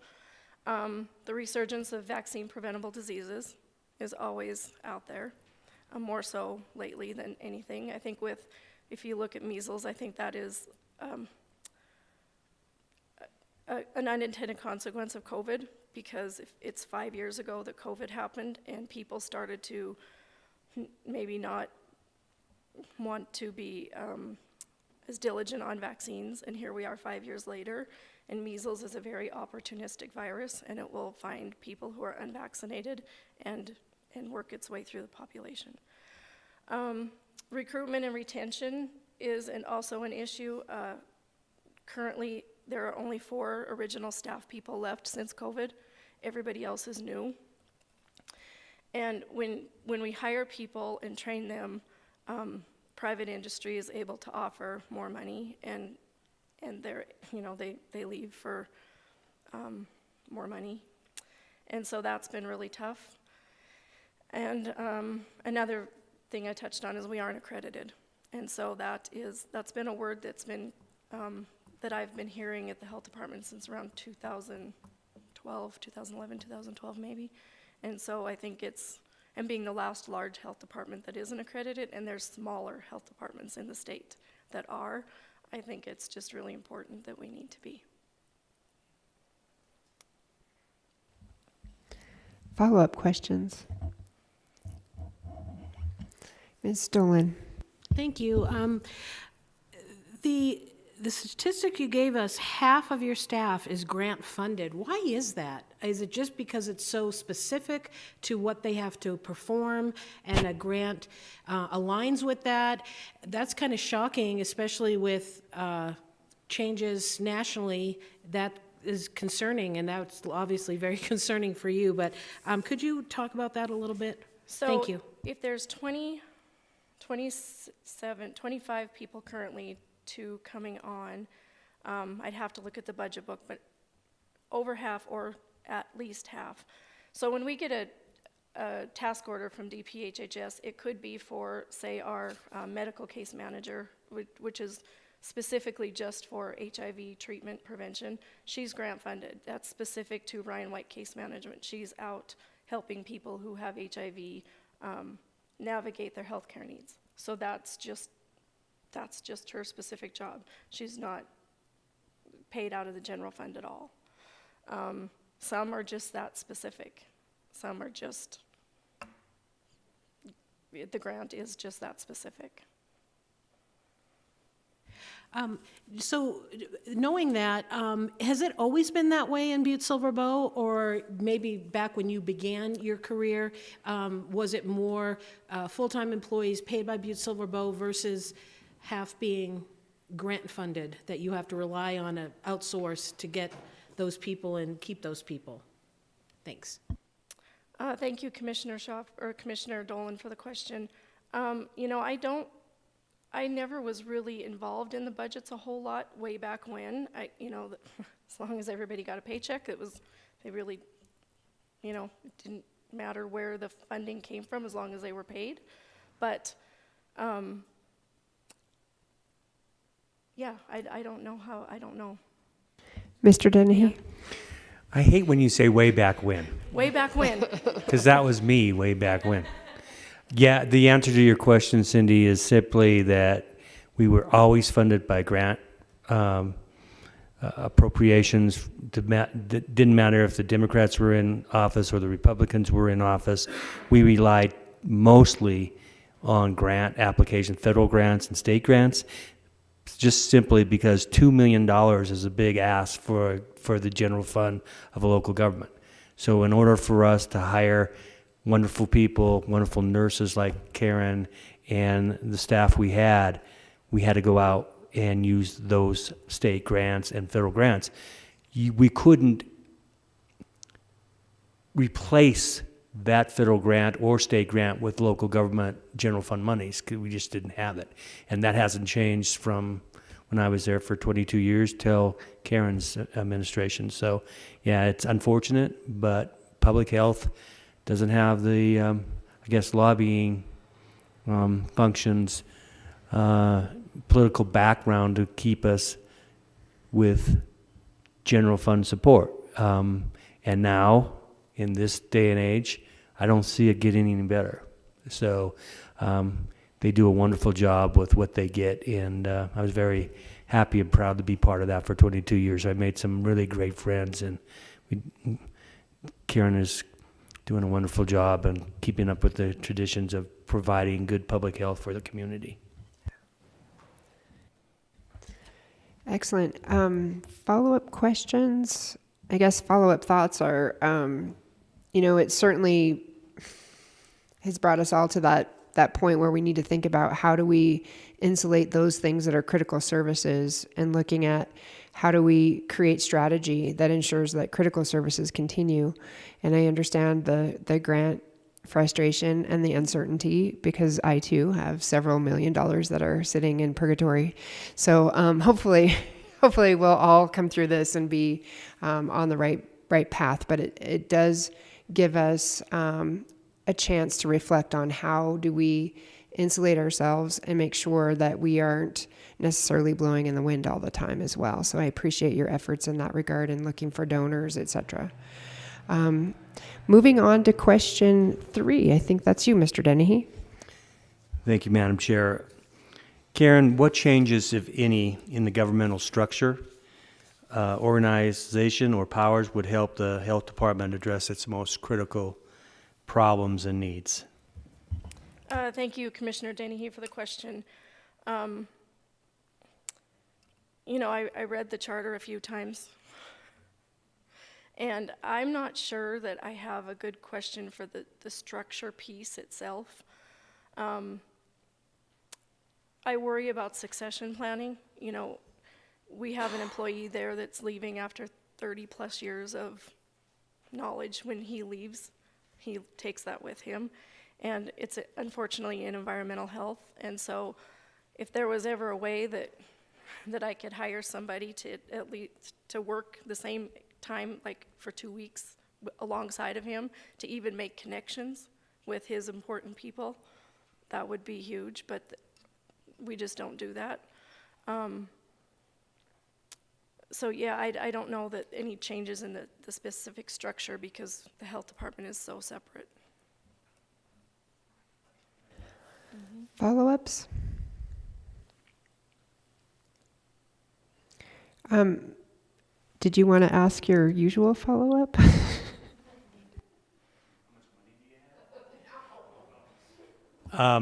Karen, we're looking at the structure of government, and from our conversations with other department heads and elected officials, 2 main themes are kind of moving on. We'll have more, but the 2 main themes that we're hearing now is chief executive form of government versus a appointed city county manager would be appointed by the legislature, the council of commissioners, and whether or not the districts the legislative districts, the council commissioner districts should be lowered? Those are the two really main questions that we've gotten feedback from. Do you have any opinions on that question? And if you don't, that's fine, but we've asked it to everyone. Thank you, Commissioner Dennehy, for the question. So on the first one, city manager versus chief executive, from the outside looking in, because I'm down on Front Street, I'm once removed almost. I think it could benefit if you did a hybrid of the two, because it seems like the chief executive does all the things. Ribbon cuttings, employee appreciations, to all of the legislative things, like just all of it. And so I don't know if there's a way to do like a hybrid where some of those duties and responsibilities could be shared with another person. The question about commissioners, I do feel that you could do better with fewer commissioners. And here's my rationale for that. When I come up to a council meeting on Wednesday nights, I am not the subject matter expert of any of these programs. The people who work in them are. And I feel sometimes, and this is not anything against our commissioners at all right now, because I do think they do a fantastic job. But if they have a question on one of these contracts, I don't want to have a contract held up because I didn't know an answer, because I didn't bring somebody with me, or that I couldn't get a hold of them to answer a question that they may not have had time to look at during that meeting, if that makes sense. So, but I think fewer full-time commissioners, that would be their sole job, just to know all of them inside and out. All right. Mr. Steppen. Thank you, Madam Chair. Karen, thanks for being here. Karen and I worked together quite frequently trying to keep Montana Tech open during the pandemic. It's good to see you from the nose up, from the nose down. Right? Ditto. What advice would you give the study commission in terms of conducting a comprehensive and impactful review of the local government? So I would, thank you for the question. I would use all of your outreach medias, the outreach that you can. If you haven't looked at digital marketing, do that. Get out on Hulu, Spotify, YouTube. You're on YouTube, but on commercials, because you will pop up when people are watching movies. You'll pop up on little commercials, and it's a good way to put yourself out there, and people will see you and remember you. If you're going to do anything like surveys, use QR codes. People are really savvy with QR codes and jot forms. You'd be surprised at the response you get with those. Yeah, those couple things. And try not to get in the weeds too much. Thank you. Any follow-up questions? Go ahead, Ms. Cohn. Are those the methods that you used during the COVID pandemic to get, I'm sorry, I don't know the process. Thank you, Chairperson Brando. Are those the methods that you used to, during the COVID pandemic, to get word out about shutdowns, vaccinations, et cetera? Thank you for the question. No, we didn't have digital marketing. I think people were listening. And we used social media, but we used radio, but people were almost in search of the information. We didn't have to go far with it because people were looking for it. If you also share it on Butte-Silver Bow's Facebook page, whatever they share, the health department shares, and then staff at the health department shares from the health department page. So it's kind of like a domino effect. So I think just getting it out on social media is helpful too. Excellent. Thank you. Ms. Dolan, you're up for number 5. Thank you. Again, thank you, Karen, for all this great information. What inefficiencies could be addressed through changes to the local government structure? Thank you, Commissioner Dolan, for the question. I think that one just goes back to fewer commissioners, and just if you had full-time commissioners that just could dedicate more time to all of the issues, I think it would be more beneficial. Any follow-ups? Yep. Thank you. I'd like your opinion tonight as well with regard to, and because you're autonomous, a lot of your things are autonomous, I'd just like your opinion about central purchasing, getting all of those things purchased through one place instead of everybody have their own thing going on. Just your opinion on that. Thank you. Thank you, Commissioner Dolan, for the question. As far as the health department, I think it would be really hard for somebody to do the ordering for the health department just because of all of the specific things that we purchase. It's not just paper and toner. It's, there's a lot of other medical supplies that we use. So I think in my perspective, that would be a little cumbersome for our department. Excellent. All right. Ms. Casey. Thank you, Madam Chair. Karen, question number 6 is, what challenges do you foresee for Butte-Silver Bow in the next 10 to 20 years? And does the current government structure position the city-county to meet those challenges effectively? Thank you, Commissioner Casey, for the question. So the challenges I see for Butte-Silver Bow in the next few years, 10 to 20 years, are population growth. As more people move here, more diseases will come with them. It's just the more people we have, the more diseases we'll have. And we do not have enough staff to handle. We're at max capacity right now. We have 4 sanitarians on staff. And so even with all of the building, septic permits, well permits and all, we're at max. As we can continue to grow, we'll need more staff that way. We'll need more nurses to do disease investigations because the more people travel, the more people that are here, the more chances we'll have more outbreaks. And then the opioid and mental health crisis isn't going to go away anytime soon. So I think we're with the Crisis Now model, we're making great strides in that area, but it's something that we're going to have to continue to expand on. And right now we share the building with community enrichment, but community enrichment is going to move to a different area.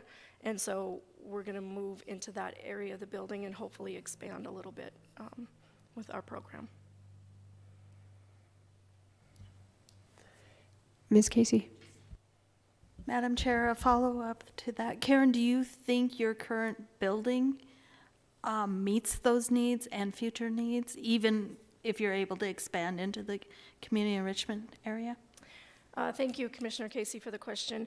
The health department building is a very unique building. I think it was a daycare, a school, a senior citizen center. It was never really set up to be a health department, but it's spacious. And so I think we do well with what we've got. And our family planning clinic is very confidential, and so I think it works well that way because it helps protect people's privacy, and also for our harm reduction participants, it protects their privacy as well. Any follow-ups? Okay. Well, I get the lucky number 7. So, what is the current rate of annual compensation for the Butte-Silver Bow Health Department Director and members of your professional staff? And are these compensation rates fair? Sure. Thank you, Chair Brandel, for the question. We did participate in the CMS survey, and so I do believe that it was fair. I do hope it gets implemented fully, and then throughout the rest of the years. As health officer, I make $101,233 a year. Our nurse practitioner makes $116,480. Our environmental health manager makes $80,537. Our finance and administrative support manager makes $61,817. Our health promotion and accreditation coordinator makes $55,702. Our FEP specialist makes $54,080. And our family health manager makes $54,080. Our project coordinator makes $43,680. Our chronic disease prevention specialist makes $48,214. Our behavioral health coordinator makes $57,678. Our medical case manager, $39,520. Our WIC CPA, $39,520. Our WIC program lead, $50,377. Parents as teachers, $35,318. Our health educators, $42,411. Our sanitarian is $62,004. Our other sanitarians, $55,224. Times 2, we have another sanitarian at the same wage. Our epidemiologist is $63,398. And our community-based care coordinator will start at $41,600. And then we have 3 registered nurses that are in the Montana Nurses Association, and 1 clerk 4, 2 clerk 3s, and 1 clerk 2 that they did interviews for today.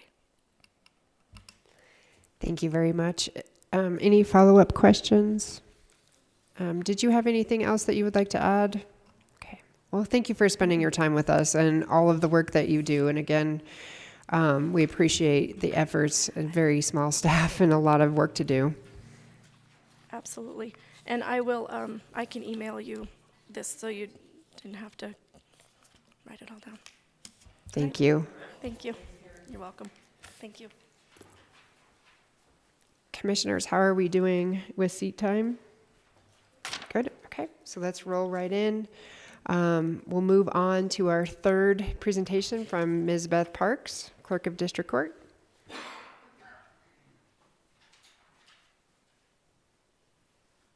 Good evening, Commissioners. Good evening.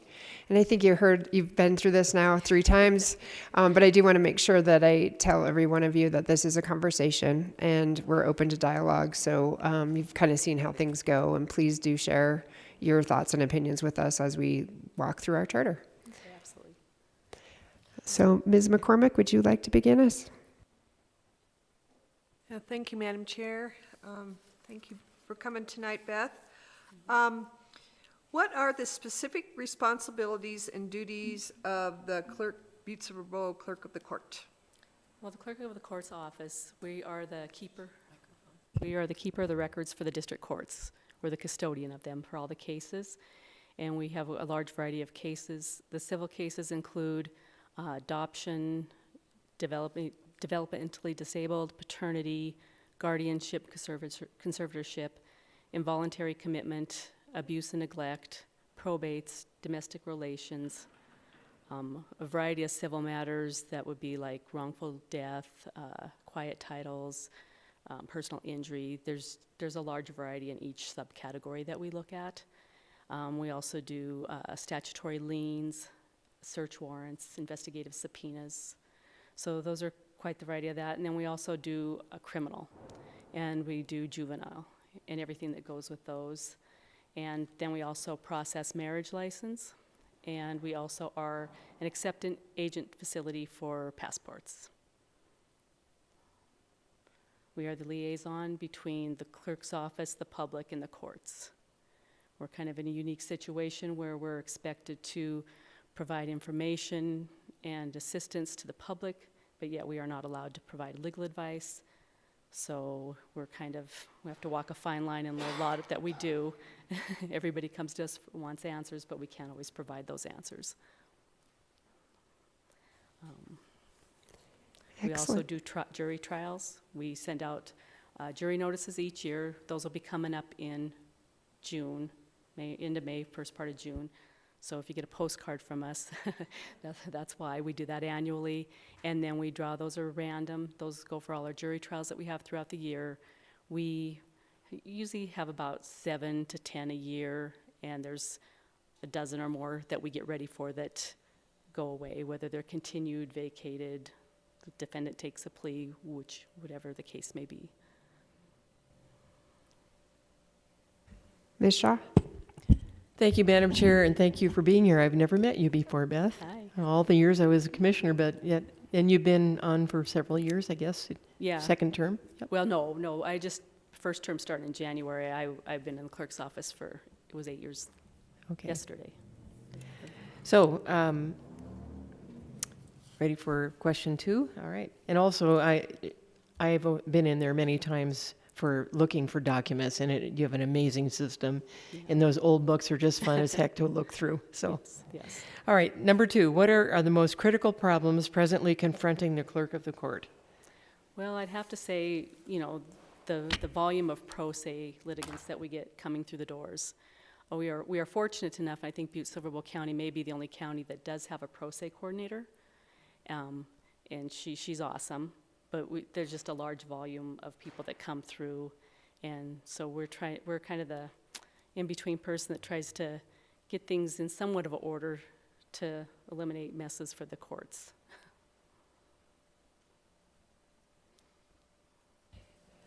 Any other follow-up questions? Ms. Dolan? Thank you. Hi, Beth, thank you for being here. Can you tell us what is the definition of a pro se coordinator? I've never heard that term before. I'd just like you to expound on that a little bit. Okay, pro se means you are a self-represented litigant. So if people are coming in and don't have counsel, they're considered pro se. Our judges have a standing order that all pro se litigants must go through our pro se coordinator. And the reason being, she can provide them with the appropriate paperwork and give them guidance as well. Also, she's not an attorney, so she's in the same situation we are. Help them, point them in the right direction, but try to get it in the best fashion they can before the judge so they can get the person's case through the court system. And pro bono is if it's going to be at no cost. If they qualify for a fee waiver, then that's what the pro bono, because she's the pro se / pro bono coordinator. Excellent. Mr. Dennehy, question 3? Sure. Good evening, Beth. Good evening. What changes, if any, in the governmental structure or organization or powers would help the clerk of the court address its most critical problems? Well, although we're county employees, the courts are state. So I don't know if there would be anything that the county could actually do. Any of those type of remedies would probably have to be state, funded or instituted by them. But you're welcome to come up and help if you like.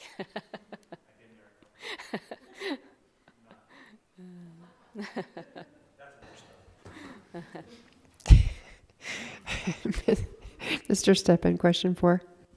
Thank you, Madam Chair. Thank you, Ms. Parks. What advice would you give to the study commission in terms of conducting a comprehensive and impactful review of the local government? Well, I think you guys are doing that right now by calling all the department heads in, trying to gain some knowledge of each department. After you gather all that, you could also check with counties of similar size just to kind of see, what they're doing, if they've done any similar type studies, and what the outcomes of those were, and kind of compare there. Follow-up questions? Thank you. Ms. Dolan, you're on 5. So what challenges do you, thank you. So what challenges do you foresee for Butte-Silver Bow? No, I'm sorry, take yours, going back to 5, sorry, long day. What inefficiencies could be addressed through changes to our local government structure? Well, the one thing that the county probably could do that would be good for the courts is some courthouse security. We get a lot of people coming up to our office that are angry or not happy with the situation. They find themselves in problems and they want them solved, and sometimes they don't let enough time. Yeah, so, we do have a bailiff, and he's awesome. He helps us with all the trials and the jurors and all that stuff, and he does, monitor the the courthouse itself. But, you know, there's been a few trials where we do have a metal detector, but it's just set up on one side of the hall there. And, you know, we still have the other side. Wouldn't be hard to get through if you needed to. So that might be a little something to look into. Ms. Shaw? Thank you, Madam Chair. And this is just a comment, but having been on council for 18 years, sitting up here and watching an angry person come in, we would have a police officer in the back who maybe wasn't totally attentive, but usually were. But the whole courthouse, I believe, over the years has just gotten to a point where the entire courthouse, from the front door, from the back door in, should have something like that. I've always been a proponent of that, and I'm glad that you have commented and give us your perspective on even a city of court, the clerk of courts is still vulnerable, I think. Yeah, and I know in the past year, IT has done something with panic buttons, and we do have one, but it's kind of pointless in our office because we have 3 points of entry. So there's no way, and our doors don't shut automatically. Once they're in our middle doors, they're in. They could, jump the counter if they wanted to, so to speak. Thank you. Mm-hmm. Ms. Casey? Thank you, Madam Chair. Beth, question number 6 is, what challenges do you foresee for Butte-Silver Bow in the next 10 to 20 years? And does the current government structure position the city-county to meet those challenges effectively? Well, not to steal the last person's answer, but yeah, the growth. We're all excited about all the new stuff coming to Butte, but as she mentioned, and as we know, with more people come more issues. And the courts right now, the caseload, it increases every year. We had over 400 criminal matters alone last year.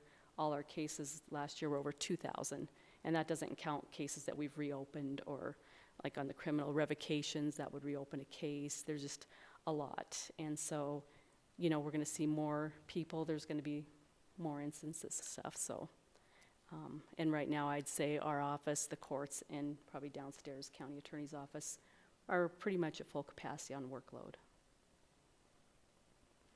Mr. Dennehy? Beth, I've asked the question to everyone that came up here before, so I'll ask it to you, and it's something that you can say yes or no or give us your opinion. Is we've looked at, it's been mentioned of the chief executive elected form of government or city manager appointed form of government. We'd love to have your opinion on that, and whether or not you think that the council commissioners' districts can be lessened. Yeah, I was listening to Lori Patrick's response, and I kind of agree to her. It's nice to get new blood in every 4 years, if that's the case what the voters want, but at the same time, you really do need that knowledge. I mean, there's a lot to these positions, and that institutional knowledge goes a long way, and when you have to start over all the time, things fall through the cracks, or, but that's my opinion on that. Mm-hmm. Follow-up questions? Ms. Dolan? Thank you. Beth, can you answer, what do you think regarding the number of commissioners, to lessen that or keep it the same, full-time, part-time? I haven't heard of any issues, so I think you guys must be doing a great job. Do you feel that you need more, or I haven't really been to any of the meetings. So this would be for the county commissioners. Oh, for the county, yeah. Go from 12 down, or do you like the number currently? Or you don't work directly with them, so I it'd be don't, hard. so I don't Okay, really thank have any you. firsthand knowledge, but yeah. All right, I get number 7. This has been the running joke of this commission. So what is the current rate of annual compensation for the clerk of court and members of the professional staff in your department? And are these rates of compensation fair? Okay. Our annual budgeted salary is $422,488. The clerk's salary is $90,260. The chief deputy is $81,234. And we have 5 deputies, and their salaries range from $45,697 to $52,176.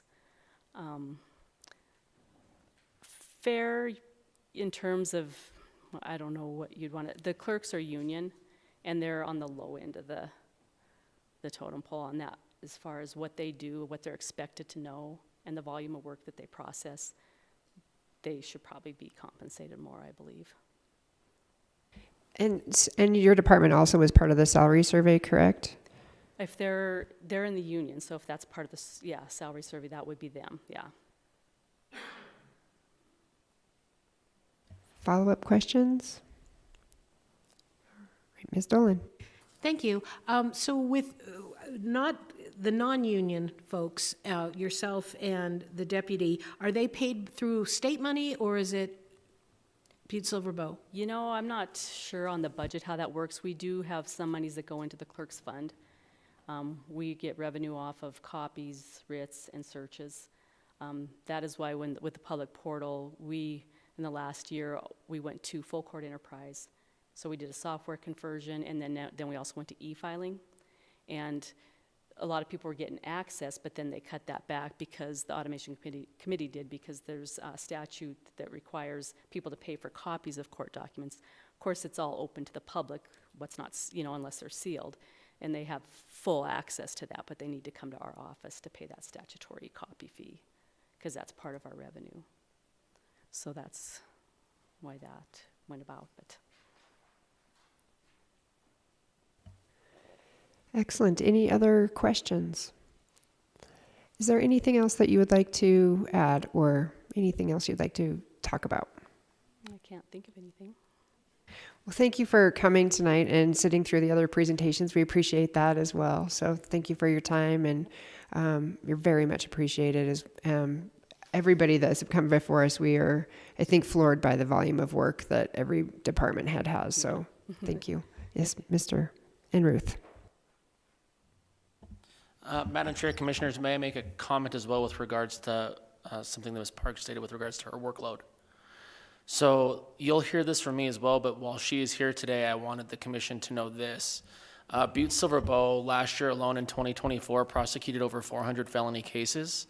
By prosecuting, that does not mean old cases that kept going or revocations. That was new felonies filed. That doesn't include all the other cases that she has dealt with.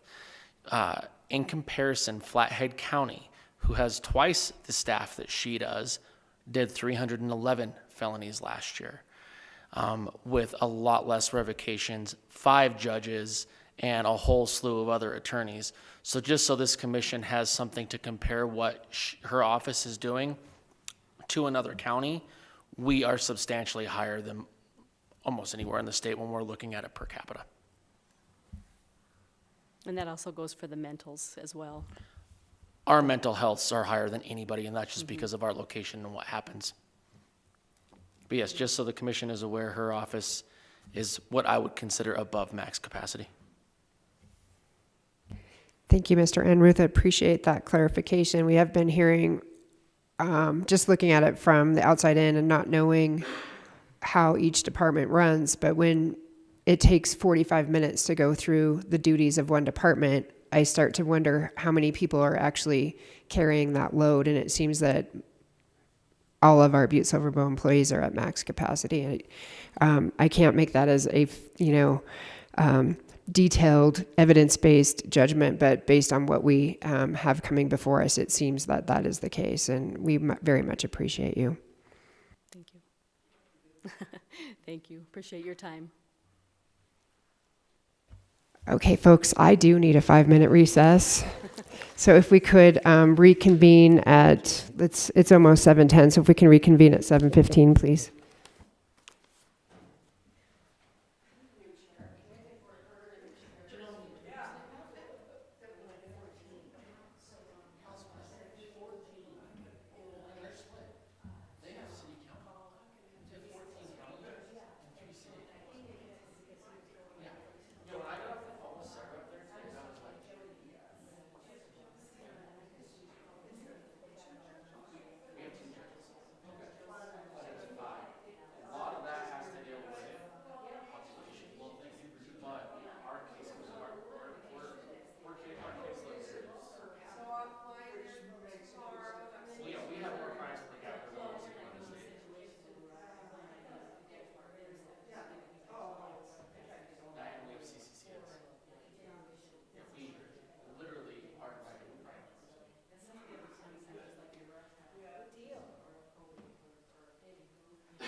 Yeah, so if we could reconvene, I appreciate the break. Thank you very much for letting me get up out of my chair for a minute.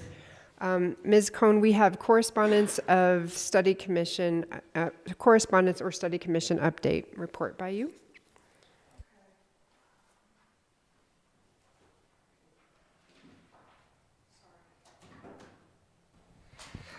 All right, thank you, Ms. Brandel. I do have one correspondence. I got a phone call from Judge McCarthy, but that is under new business. Right now, you have a detailed budget report that was in our box today. So I thought, well, hopefully they'll give these out about monthly or so. It's the first time they've sent one out like this. And it just kind of gives us an overview of how much we've spent so far. I don't know, I cannot answer anything about this because not my report and I'm not an accountant, but has our numbers on it. Madam Chair, Dennehy? we have spent a whole whopping $6,258 out of the 140. So we have some budget authority there for our, for what we're doing later on in the agenda. So there is some money there. Thank you. Any other report? No, Madam Chairperson. So moving on to unfinished business. Excuse me, Ms. Casey. Thank you, Madam Chair. I don't know, I think it goes here because we're talking about correspondence, but we all received an email, I believe it was from Holly Hansen. And I think that we need to, at some point, or have a place in our agenda to acknowledge those emails, whether we discuss them or that, because I think that's a way that people are going to communicate with us. And so I just think we should have some acknowledgement that we've received it or discussion points of it, because she did have a suggestion, I believe, to maybe unconsolidate, but, I think it's worth that we acknowledge that folks are, when they do email, because I think that's going to be one of the forms of communication. I agree completely. Ms. Cohn? Yes, we acknowledged that when it came in, and I also responded to her email this weekend. It was the first chance, not this weekend, but Thursday night, I think. And I responded to her just saying thank you very much for responding. So that was attached to the official minutes. It's also going into a file so that when we get into our public comment period, that we will be able to review that. So anytime we get any comments like that, they're going to go into their own little file for us to pull out again. Mr. Dennehy? I think probably we can look at the agenda saying that we have a correspondent placed on file, reviewed and placed on file, public information that was sent to us, so that they know that if we do get emails or whatever, or letter, we have reviewed it and we will place it on file. Ms. McCormick? I don't remember getting a copy of that email. I think it would be nice if we do get written correspondence in that we each receive a copy of the email, instead of it just being included in the minutes, so that we're aware of it. Does that make? Thought everybody was CC'd on the email. So It was in the email? yeah, double check that. I'm sorry, Kim, I didn't see it. Yeah, I think it was one that was sent to and then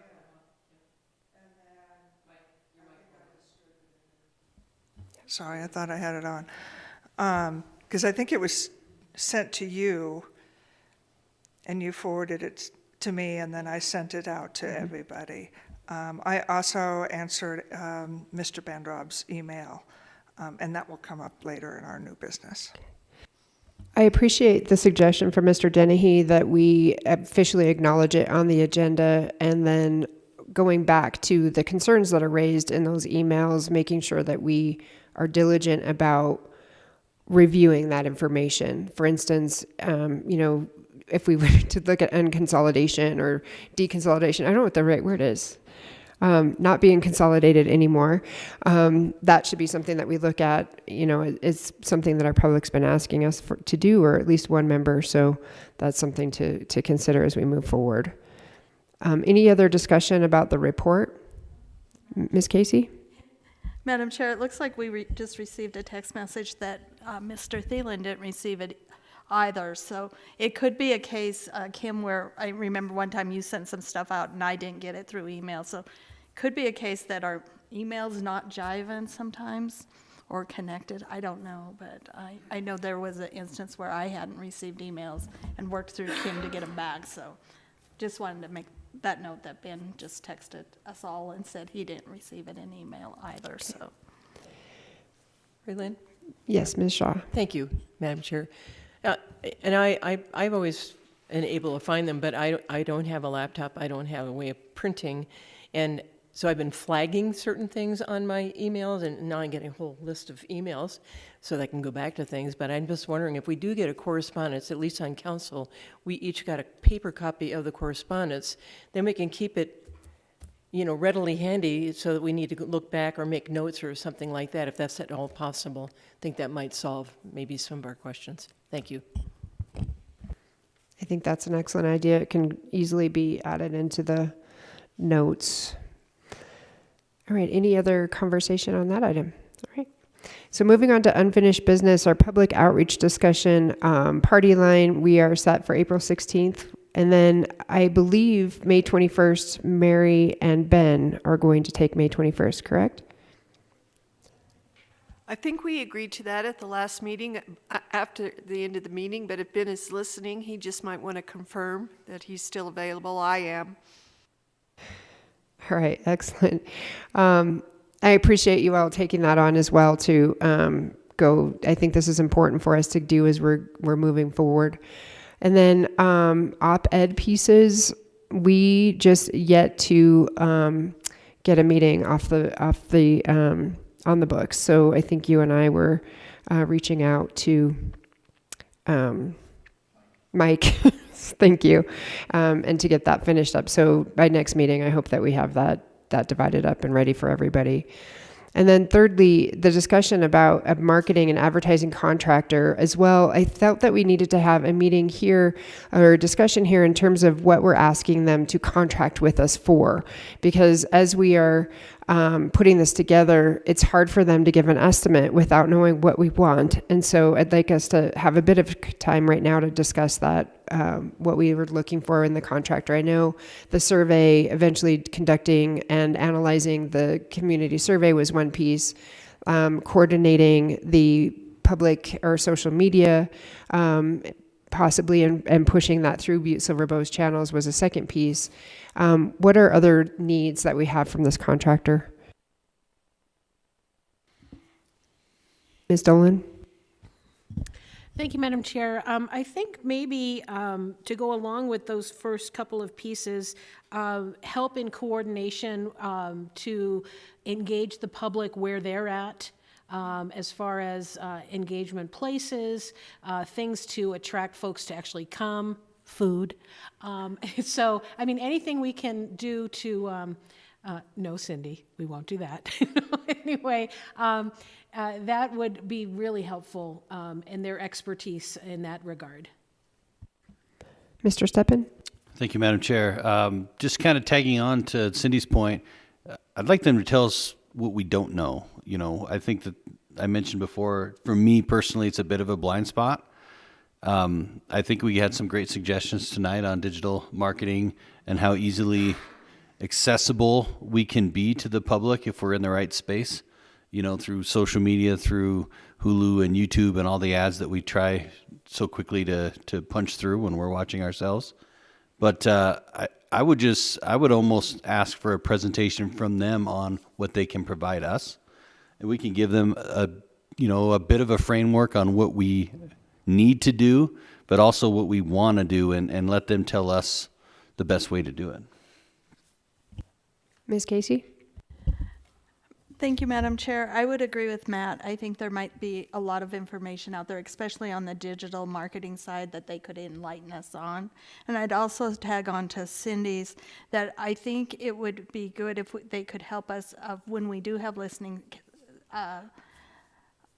the listening sessions of how to engage the public, to get them to talk and speak up and that. And I know from the planning department's perspective, when we went out, our consultants were able to like make different stations that maybe you put a sticky note on or different things. So maybe some help with how do we do that for this format. Would you like to see a proposal from the various persons? Would the commission like to see that? Okay.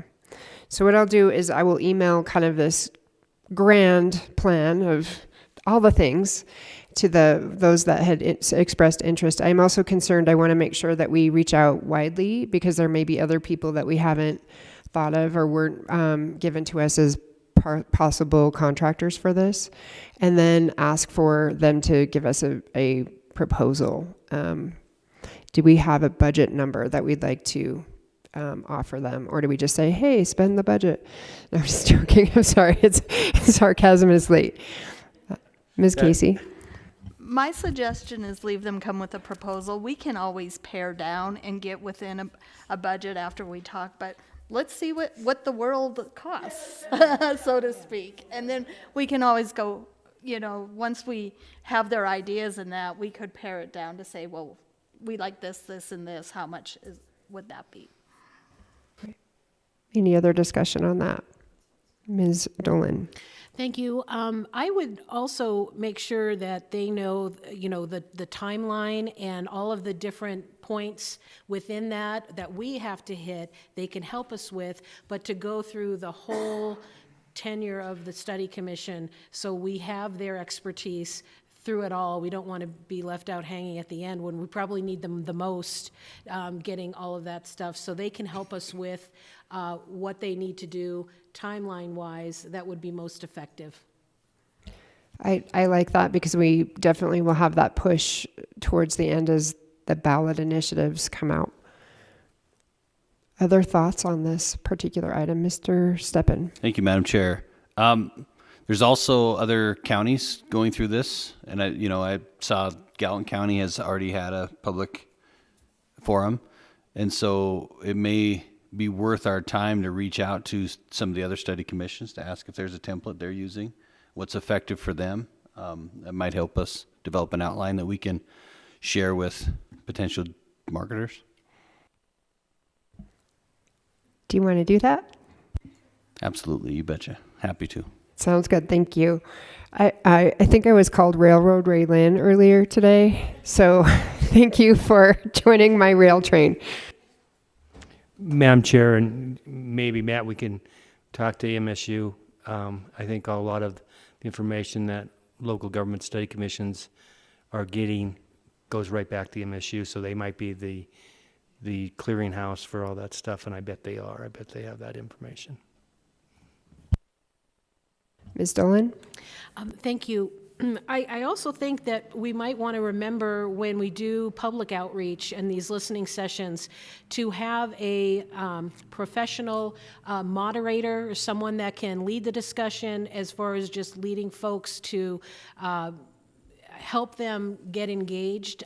So we're able to just take notes and listen and do our jobs. If one of us were to do that, then it would take away from what information we're getting in with regard to the public. So if we had someone that is able to do that task, it might be something worth spending money for. Good idea. I agree. All right. Any other discussion on public outreach? Okay. So moving on to our new business, we have a change of interview schedule. Ms. Cohn? Thank you, Madam Chair. So last, I think it was Tuesday, Judge McCarthy called me and had some conflicts, but also some really great ideas. He said that Judge Kilmer was scheduled to have a knee replaced on April 30th, and Judge Pesdark just got a new knee. So they were originally scheduled, the three of them all were scheduled on May 5th, which was actually kind of a coincidence in that they all kind of were like, oh, this is my first and second choice. So they all ended up on the May 5th, not a good day. And Judge McCarthy also pointed out that it would be a conflict for them to comment on the charter because they do deal with issues of the charter quite often. However, oops, hold on, I forwarded down too fast. They would like to speak about how the justice and city courts do fit into the legislative branch of our local government. And he was very excited and very emphatic about that. Judges McCarthy and Kilmer have training in June, so they've requested that their information, their interview date, be moved down to June 30th as a date to come and attend our meeting. So I said I would bring it before you all, and that we would go. So that brings me to the second point, that maybe that frees up May 5th. So maybe we can schedule Mr. Vanderab, who wants to do, I think we've told him, a 15-minute presentation. So we could put him on May 5th. We've talked about having maybe Anaconda come over. Maybe we could invite them to come over on May 5th. And also we wanted to talk to the some or all of the volunteer fire departments. So those were my suggestions for filling in that May 5th date. I think I saw several hands going up. Ms. Dolan, do you want to start off?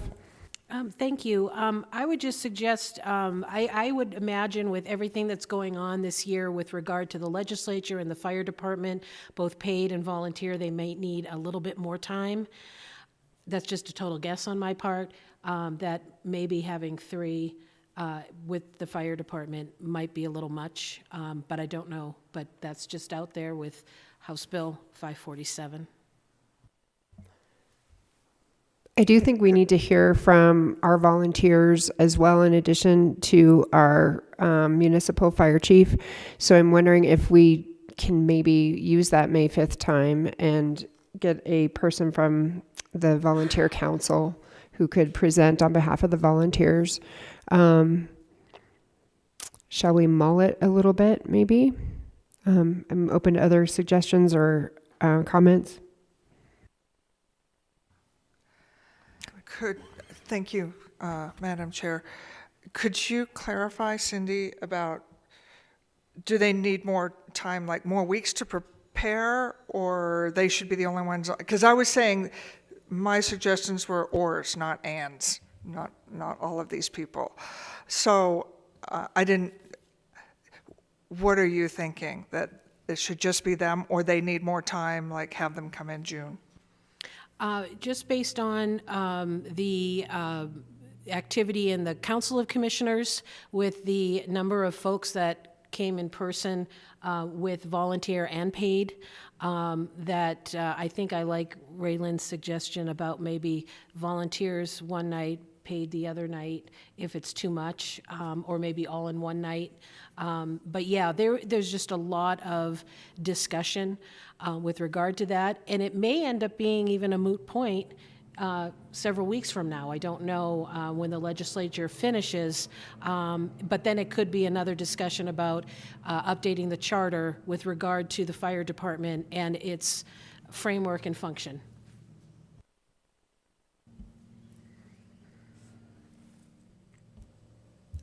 Ms. Shaw?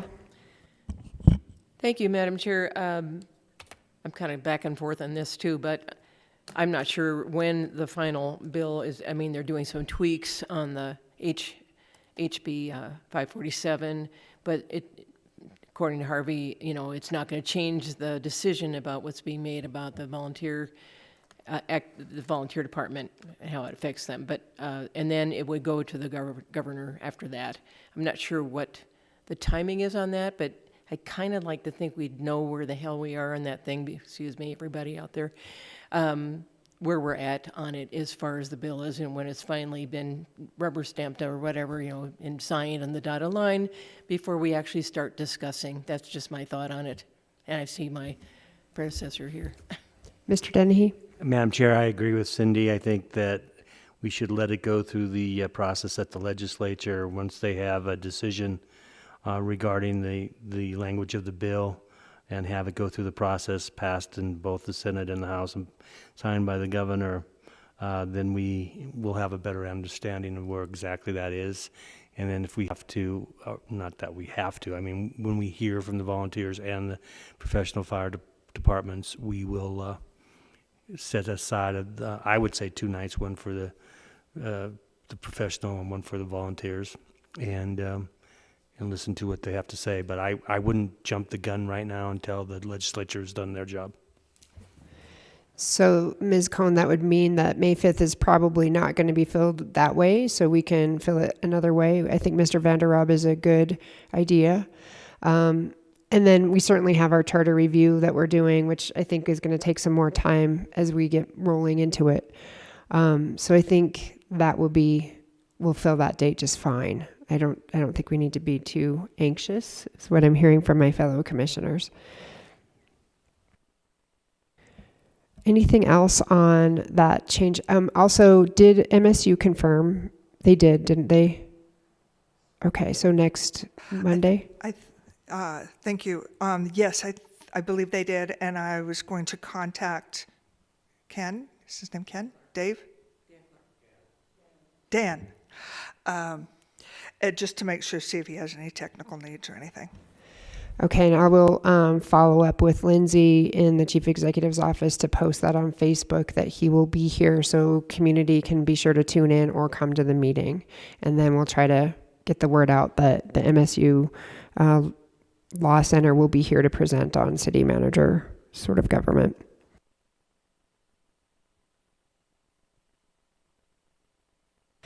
Okay, so that brings us to our 30-minute charter review. I love that it's called that. Mr. Dennehy, would you mind, you had some ideas of how to proceed with this review, and I'd love to hear your direction and thoughts. Thank you, Madam Chair.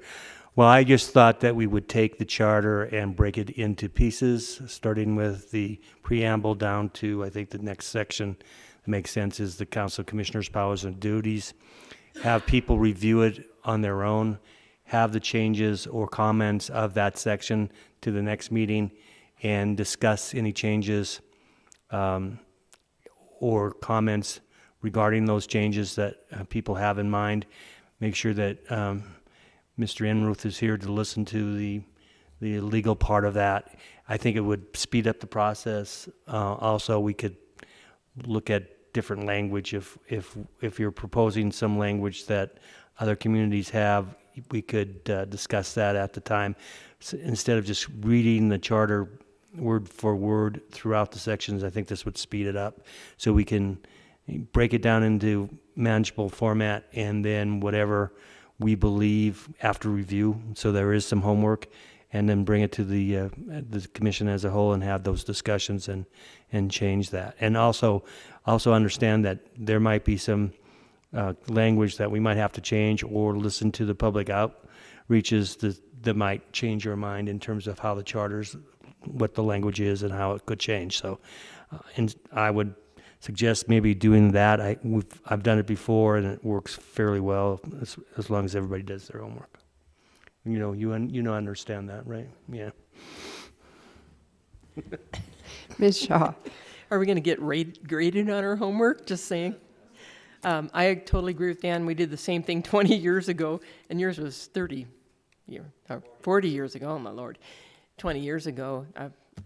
Yeah, we did the same thing. We broke it into chunks, and we didn't do the homework thing, but I like that, because otherwise kind of cold calling it, like coming to a meeting and just suddenly starting to read it is a waste, a little bit of a waste of time. So I would go along with Dan's, and I would say that we would start next week. That would be my proposal. Any other conversation about that process? So for next week, we would be from preamble to, what section did you say, to the commission?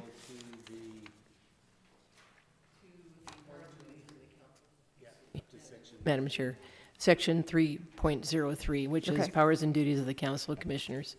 Okay. Sorry about that. I'm also conscious that, again, I think you said it, Mr. Dennehy. I just want to put a little bit of punctuation on it, that anything we are considering in language is also with the caveat of we haven't heard completely from the public yet. And so it's rather considerations, then that would go to the public hearing sessions or listening session, not the hearing, the listening sessions, and there might be things that change. So I just want to make sure we put that emphasis. And we also, of course, Mr. Enruth would be deferring to your expertise in a lot of areas here. So that's hence why we asked you here tonight. I'm sorry that we got a little bit early, but any other discussion with that, Ms. Cohn? All right, is that to Section 303 or through Section 303?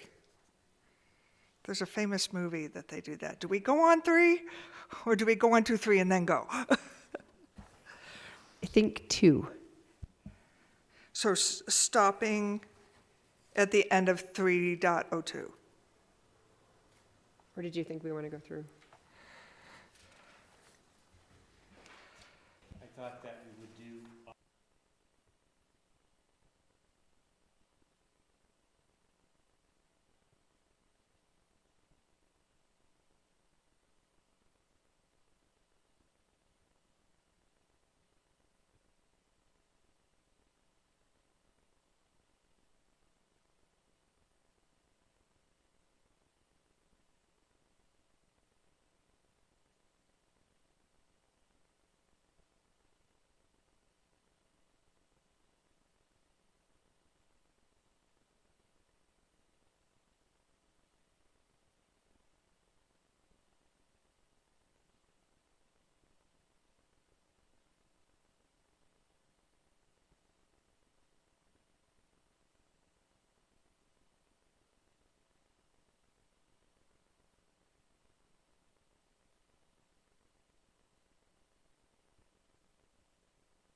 Dan, your mic wasn't on. Would you mind repeating that for the record, please? I think one of the suggestions was don't get in the weeds, that we heard earlier from staff.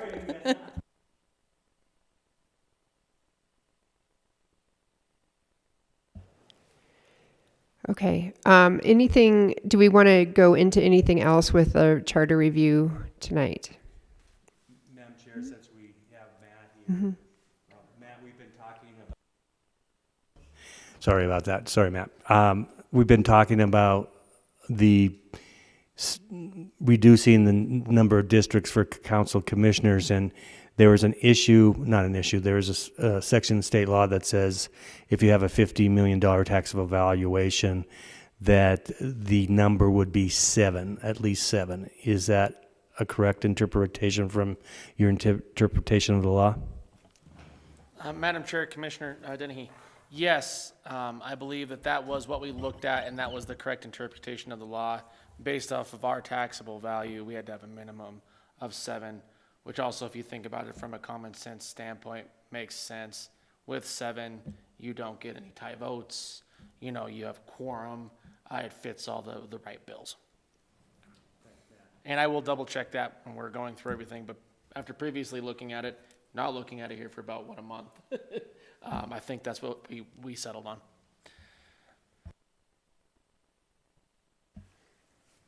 Any other questions? Ms. Casey? This might be for county attorney, and we don't need the answer tonight, but there's places in the charter that refer to Walkerville's excluded because it is its own. Do we know what duties Walkerville, like we do for Walkerville? Like I know zoning, we do that, and community enrichment, but public works, we don't. Like do we have a clear idea of what departments cover Walkerville and what don't? Madam Chair, Commissioner Casey, because this is just my opinion off of what I have seen so far, I can tell you that Walkerville has its own volunteer fire department with its own trustees that raise money for that volunteer fire department. That's not associated with Butte. I can tell you that they have their own mayor, that they do a lot of their own things. I mean, they did some redistricting not here too long ago with regards to firearms within their city town limits. But we do have some overlap with the county as well. Right now, there is there was the fire that occurred up next to, and pardon my language, Pisser's Palace, where our departments were going to tear it down if the building owner did not. So we do have some overlap. Where all of that overlap is are going to be direct questions for the directors of every department that we've got in this county to figure out exactly where we're doing what. And to be honest, because we are Butte, we're probably doing more than the charter actually states, because we help our neighbors. Melrose is probably in a little bit similar of a situation, still in the county, but out, has its own things, does some of its own taxation, but also gets services from Butte-Silver. So those are all things that we'll need to double check on. So that, to answer your question, there is overlap. To what extent, I do not know, but we can figure it out.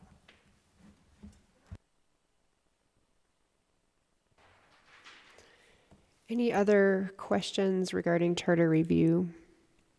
All right, so we all have our homework. Oh, Ms. Dolan, I didn't see your finger, sorry. That's okay. Thank you.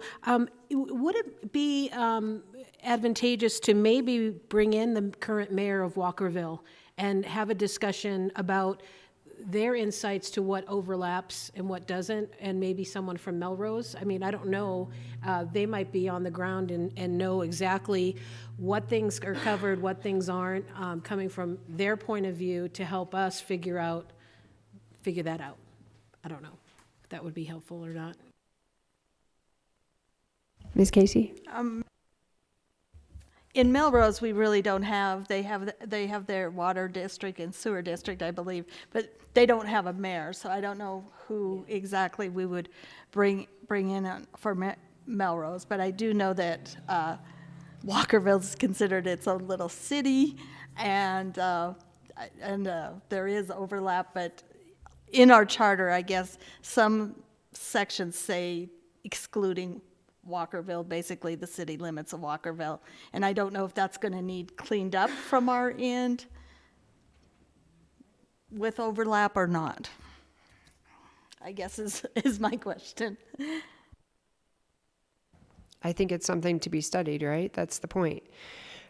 So we did just change the voting districts, et cetera. So we want to make sure that we're in alignment with all of those things and take it under consideration. So I think it's worthwhile to have people come and visit with us from their perspective and what they understand. And then I'm sure Mr. Enruth will come back with some more detailed explanations for us too. Anything else with that issue or that item? Okay. Public hearing, we don't have one. Other scheduled matters? Any other scheduled matters? All right. Public comment on anything not on the agenda but within the jurisdiction of the study commission? All right. So we will be here. Yes, Mr. Enruth. Would the commissioners like to entertain a public comment on House Bill 547 from the county attorney's office perspective? Yes, please. From the county attorney's office perspective, and why House Bill 547 was supported by our office is because it does several things that I think are being overlooked. Currently, right now, Butte-Silver is operating under the understanding that our Director of Fire Services is giving the volunteer fire departments a budget, which is true. That's how it's been operating, is my understanding. There was an Attorney General's opinion that was issued, which is kind of where all of this is stemmed from, that states that even though Butte-Silver County has become a consolidated government, the volunteer fire departments were to maintain their budgetary authority. Pursuant to statute under Title VII, that means that the volunteer fire departments are to raise their own money through levies and to pay for themselves. That is not how things have been operating. Butte-Silver has been giving them a budget. In addition to the chain of command issues that they were having and things like that, legally speaking, in my opinion, nothing was operating correctly. House Bill 547 cleans that up from a legal perspective. If that language is removed from state law, our local charter and ordinances will take hold. The local charter specifically states that we are to have a volunteer and paid fire department system. In addition to that, the volunteer departments are to give the fire chief their budget requests, just as any other individual in a department in this county would, and things are to be processed that way. To remove a volunteer fire department in this county, it has to be done through the county commissioners. It cannot be done specifically by the fire chief himself. That is codified in state law, and that is how our county is functioning. So for me, in my office, this bill, while it has caused a lot of contentions, truly is a cleanup bill that is advantageous for everybody. As of right now, if that bill does not pass, I currently think the law as it stands requires the volunteers to have their own budget authority, but that means they are to levy special mills and pay for their own equipment and things of that nature. Whereas if this passes, Butte-Silver Bow is responsible for paying those, just as the ordinance requires. And so it puts everybody back on the right legal track. It funds everybody correctly, and I believe that it is the correct path forward, from that perspective. And I think that was something that was being lost in a lot of these conversations, and that no one was looking at, that from a purely legal standpoint, we need to be operating correctly, and by giving authority back to the county, by removing those sections of that statute, it does just that. It puts our ordinance and our charter into play, which makes sure that all of our volunteers are there, that they're budgeted for, and that they're fighting fires.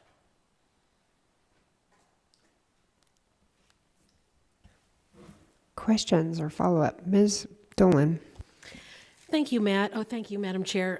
Matt, thank you for opening up this for questions, because I'd like your opinion. I think the most consternation that the public and the volunteers was with the process. And can you explain to us tonight why the volunteers weren't included in the process of drafting that legislation and any input on the legislation?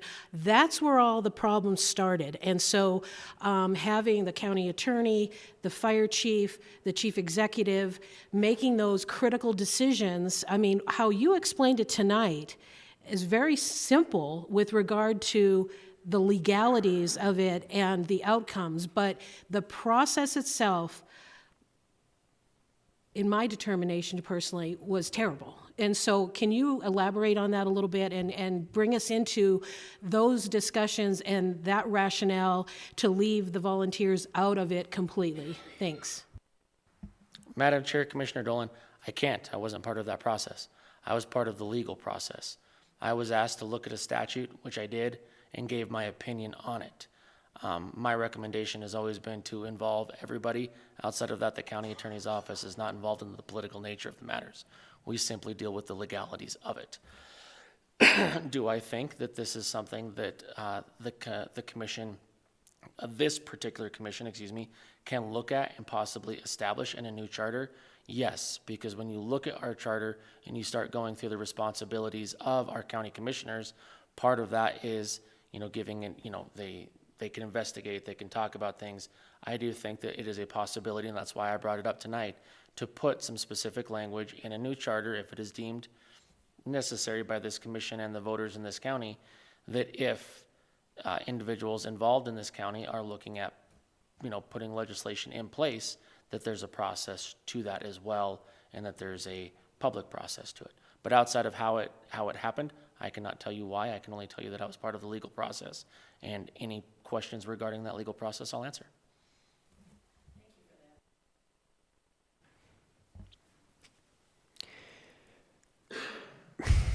I think there's a lot of, as you said, if this comes back to us and we start to co-create, I think there's a lot of time that we need to really be deliberative with this, because to Ms. Dolan's point, this is so personal for a lot of people that it's raising a lot of emotions. And so I want to make sure that we step very carefully and that we do hear from everyone as much as possible. I know that, we only have limited time and we have to do our job. And then one of the things that I think about too, in terms of what the language of the charter should look like or might need to be included in, I have to be mindful that we cannot mandate ethics. So we can only give the backbone of the rule of law and expect that people will live with that rule of law. And our best intention is to make sure that we are providing that backbone in a meaningful and supportive way.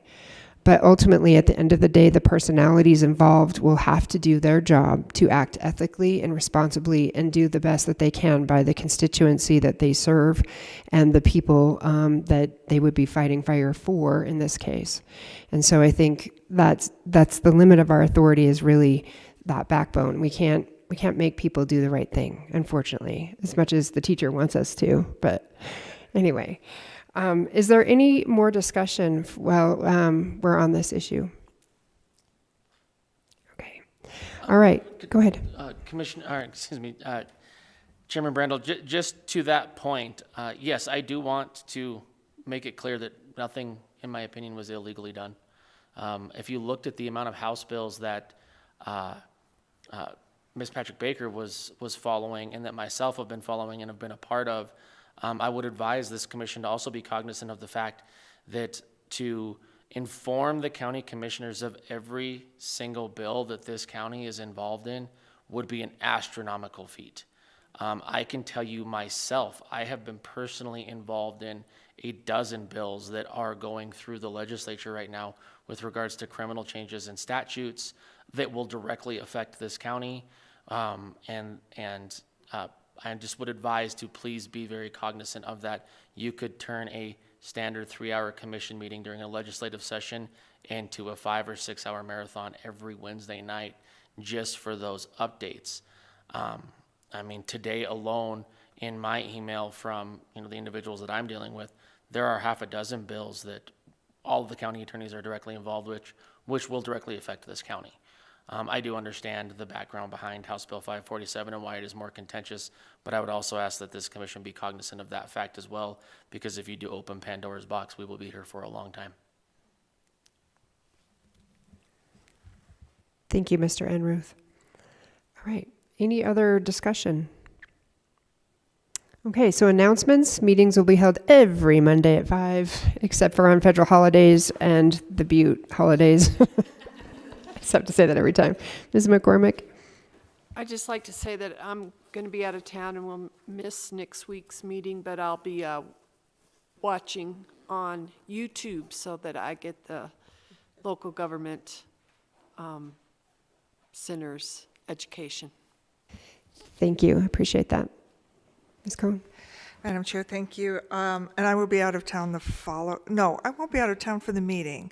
I will be out of town Friday the 26th, I think it is. I'll be leaving. So again, I will not have any printed matter because I won't be here to print it. Okay. All right. Can I have a motion to adjourn? Second. Moved by Dennehy, seconded by Shaw. Aye.